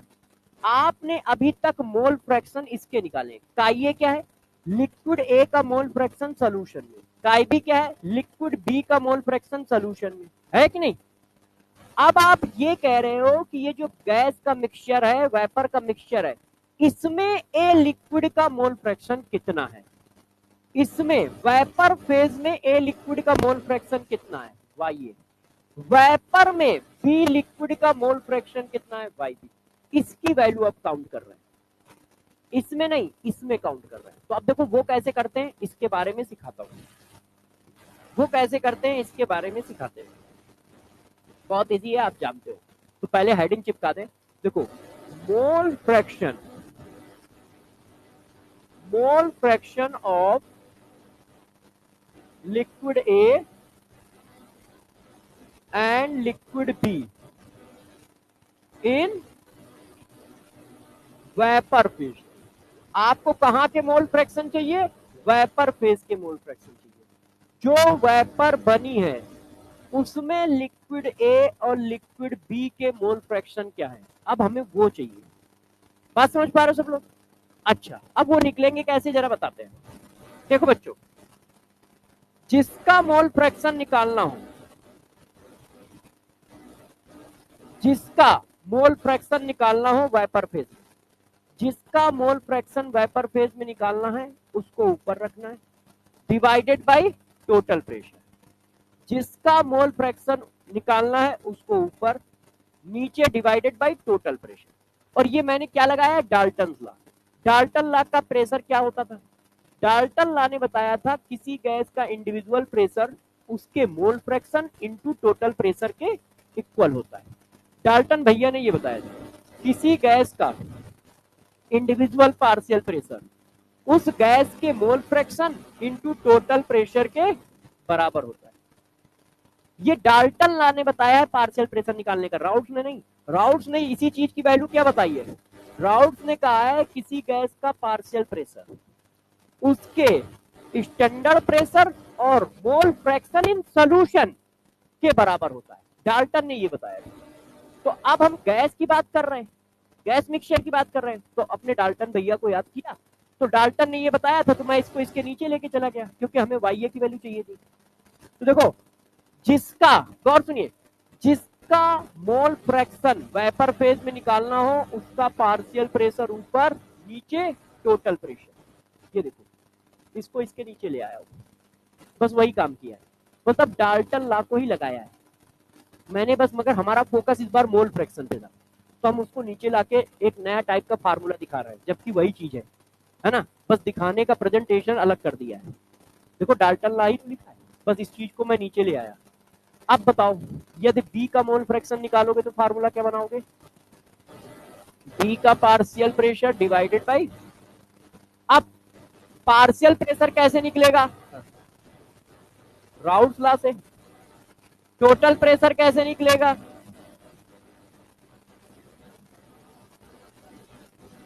ठीक है, ऐसे। तो जब अब सुन लो, पहले फिर से एक बार रिवाइज मारता हूं। किसी भी वेपर का, किसी भी लिक्विड का वेपर फेज में मोल फ्रैक्शन निकालना हो तो कैसे निकालेंगे? उसी लिक्विड का partial pressure divided by total pressure, उसी लिक्विड का partial pressure divided by total pressure, उसी लिक्विड का partial pressure divided by total pressure. Y की वैल्यू निकालना है तो partial pressure of A divided by total pressure, Y B की value निकालना है तो partial pressure of B divided by total pressure. Clear है? इतनी बात क्लियर है ना? अच्छा, अब देखो थोड़ा सा, अब जो पढ़ाने जा रहा हूं वो सबसे इंपॉर्टेंट है, सबसे ज्यादा क्वेश्चन इसी पे आते हैं। यदि इन दोनों को डिवाइड कर दें तो बताओ क्या है? टोटल प्रेशर कट जाएगा तो ये आ जाएगा। क्लियर है? अच्छा, अब आगे बढ़ते हैं। इस चीज को आपने अभी बताया ये लिखा जाता है, तो मैं यदि इसको ऐसे भी लिखूं तो कोई भी बच्चा बुरा नहीं मानेगा, है ना, कि सर आपने ये कैसे लिख दिया? बताओ, बुरा मानोगे? नहीं मानोगे ना? समझ पाए ना कैसे लिखा? पीए की वैल्यू डाल दी पीए नॉट का ये, पीबी की वैल्यू डाल दी पीबी नॉट का बी। इस पर बेस्ड क्वेश्चन आपको बुकों में मिलेगा, पेपर में भी आता है। क्या क्वेश्चन में पढ़ के सुना देता हूं, ठीक है? Ratio of vapour pressure of liquid A and liquid B is 1:3 and its mole fraction ratio of liquid A and liquid B 2:3. Calculate mole fraction of A in vapor phase. तो देखो, इस रेशियो की value दी है, इस ratio की value दी है, इसका mole fraction पूछ रहा है, तो बस इनको इनको बराबर कर दोगे। और एक चीज हम बचपन से जानते हैं, मोल फ्रैक्शन का सम 1 के बराबर होता है। तो ये वाई है और ये भी वाई ही है, 1 माइनस वाई डाल देंगे, है ना? तो इसमें तो हमें टेंशन नहीं है। तो ये पर भी क्वेश्चन आएगा, अभी कराऊंगा भी। तो ये बात समझ के कैसे लिखा? अच्छा, जब मैंने ये लिखा तो बच्चों ने कहा अरे सर आप भी ना, आप इसको ऐसे क्यों नहीं लिख देते हो? मैंने कहा कैसे? बच्चों ने कहा सर आपको पढ़ाया था अभी 3-4 क्लास पहले, आप भूल जाते हो, हैं? पुरानी इमारत तो इतनी जल्दी थोड़ी भूलते हैं। ये देखो, जो मोल फ्रैक्शन का रेशियो होता है वही मोल का रेशियो होता है। तो वो क्वेश्चन में परेशान करने के लिए हो सकता है डायरेक्ट ऐसे दे कि देखो ऐसे देगा, mole ratio of liquid A and liquid B is 1:2 and its vapour pressure ratio is 2:5। Calculate mole fraction of liquid A in vapour phase. तो ये लगा दो, वेपर प्रेशर का रेशियो दिया है, मोल का रेशियो दिया है, और ये मोल फ्रैक्शन पूछ रहा है, इसको और इसको उठा के बराबर कर देंगे। क्लियर है? अच्छा, देखो बच्चों ने कहा सर आप ना यार, आप इसको ऐसे भी तो लिख सकते हो। देखो मैंने कहा कैसे लिख सकते हैं? बच्चों ने कहा सर आप भी ना भूलते बहुत हो, याददाश्त आपकी कमजोर होती जा रही है। देखो, डर तो नहीं रहे हो? तो बस ठीक है, खेल हो गया। देखना,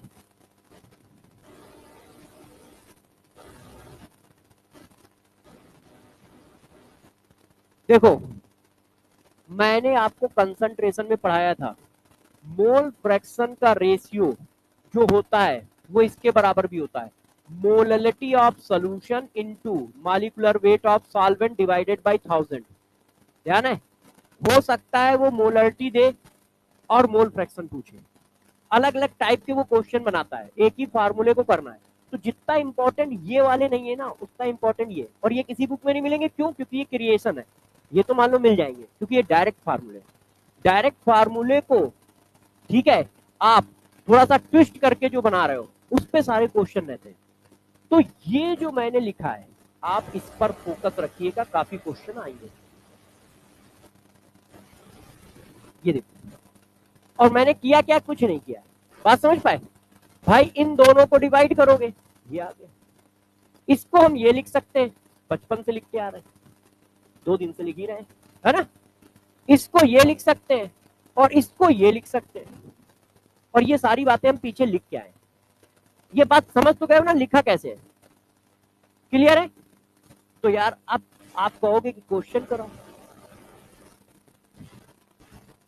नहीं कर देंगे, तुम परेशान न हो, अभी पढ़ा दूं, वो अभी आया है मगर ठीक है कर देंगे, परेशान न हो, बहुत छोटा सा है। ये वाला क्वेश्चन करा दूं जैसे रिदम कंप्लीट हो जाए। हाँ भाई, नहीं ये नहीं है यार वो क्वेश्चन, क्वेश्चन कहाँ गया? अरे नहीं मैंने देखा, ये है वेपर फेज वाला। देखो ये आपके पेपर में आया हुआ क्वेश्चन है। अब हम लोग इसको करते हैं। ए सॉल्यूशन ऑफ, देखो मोल का रेशियो दे दिया इसने, a solution has 1/4 mole ratio of pentane. देखो पेंटेन और हेक्सेन के मोल का रेशियो दे दिया है भाई। The vapour pressure of pure hydrocarbon 20 degree centigrade are 440 mm of Hg pentane. Pentane का देखो इसने स्टैंडर्ड प्रेशर दे दिया है 440, और हेक्सेन का इसने दे दिया है 120। The mole fraction of pentane in vapour phase. ये देखो पेंटेन का मोल फ्रैक्शन पूछ रहा है वेपर फेज। देखो जो कह रहा था ना वही चीज देखो पूछ रखी है उसने। अब बच्चे को लगता है कि अरे यार उसने कुछ टफ पूछ दिया है। भाई ने कोई टफ नहीं पूछा है, आपको ये 2 फार्मूले बताए गए, इससे थोड़ी निकलेगा क्वेश्चन, क्योंकि इस पर वो पूछेगा ही नहीं। अब बताओ ये किसके बराबर करना है? इसके मोल का रेशियो दिया है, इंडिविजुअल ये दिया ही है, और ये पूछ रहा है। तो मैंने डायरेक्ट चिपकाया अपना कॉन्सेप्ट। मैंने कहा भाई मोल fraction of pentane in vapour phase, mole fraction of heptane in vapour phase, तो उसकी जगह क्या लिख दिया? 1 माइनस YP। ठीक है ना, ये सही है, बराबर PA नॉट, PA की जगह P है, ये हो गया। अब इनके मोल का रेशियो वैल्यू डाल दो, ये अपने को निकालना है। इसकी वैल्यू कितनी है? 200 नहीं 440 डिवाइडेड बाई 120। इनकी कितनी है? 1:4। अब कट्टम काट सही से खेल लो, 0 से 0 उड़ गया, ये 6 आ गया, 4 से उड़ा देते हैं, 3 11, तो ये आ गया 11 डिवाइडेड बाई 12, है ना।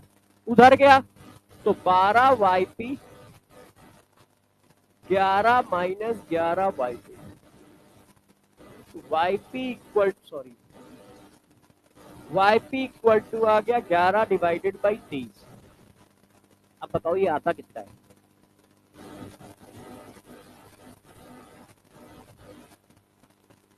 ठीक है, ये आपके पेपर का ही क्वेश्चन है, आ गया, हो गया। तो आपको बस ऐसे करना है, क्योंकि वेपर फेज के भी क्वेश्चन पूछेगा। ठीक है, अब बेटा तुम सुन लो, इसको एक्सप्लेन कर देता हूं, है ना। देखो मोल fraction of liquid A and liquid be in vapour phase, जो वेपर बनी है उस वेपर में लिक्विड ए का मोल फ्रैक्शन कितना है, लिक्विड बी का मोल फ्रैक्शन कितना है, क्योंकि ये मिक्सचर है तो मोल फ्रैक्शन आएगा। वो कैसे निकाला जाएगा?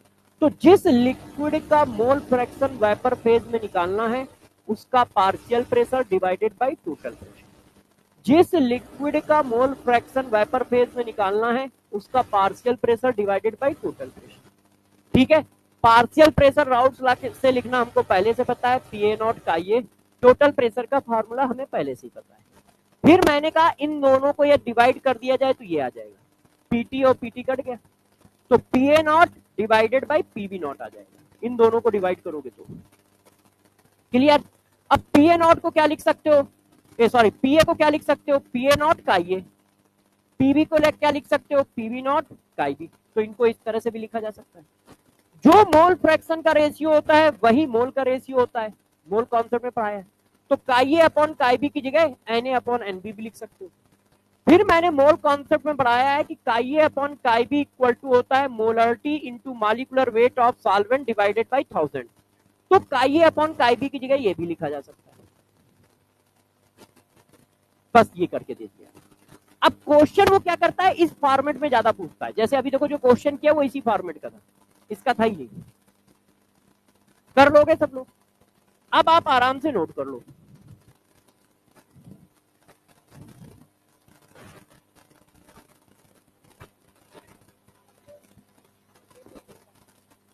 संडे वाली क्लास जो है वो कैंसिल हो गई है, ठीक है? तो हम लोग मंडे को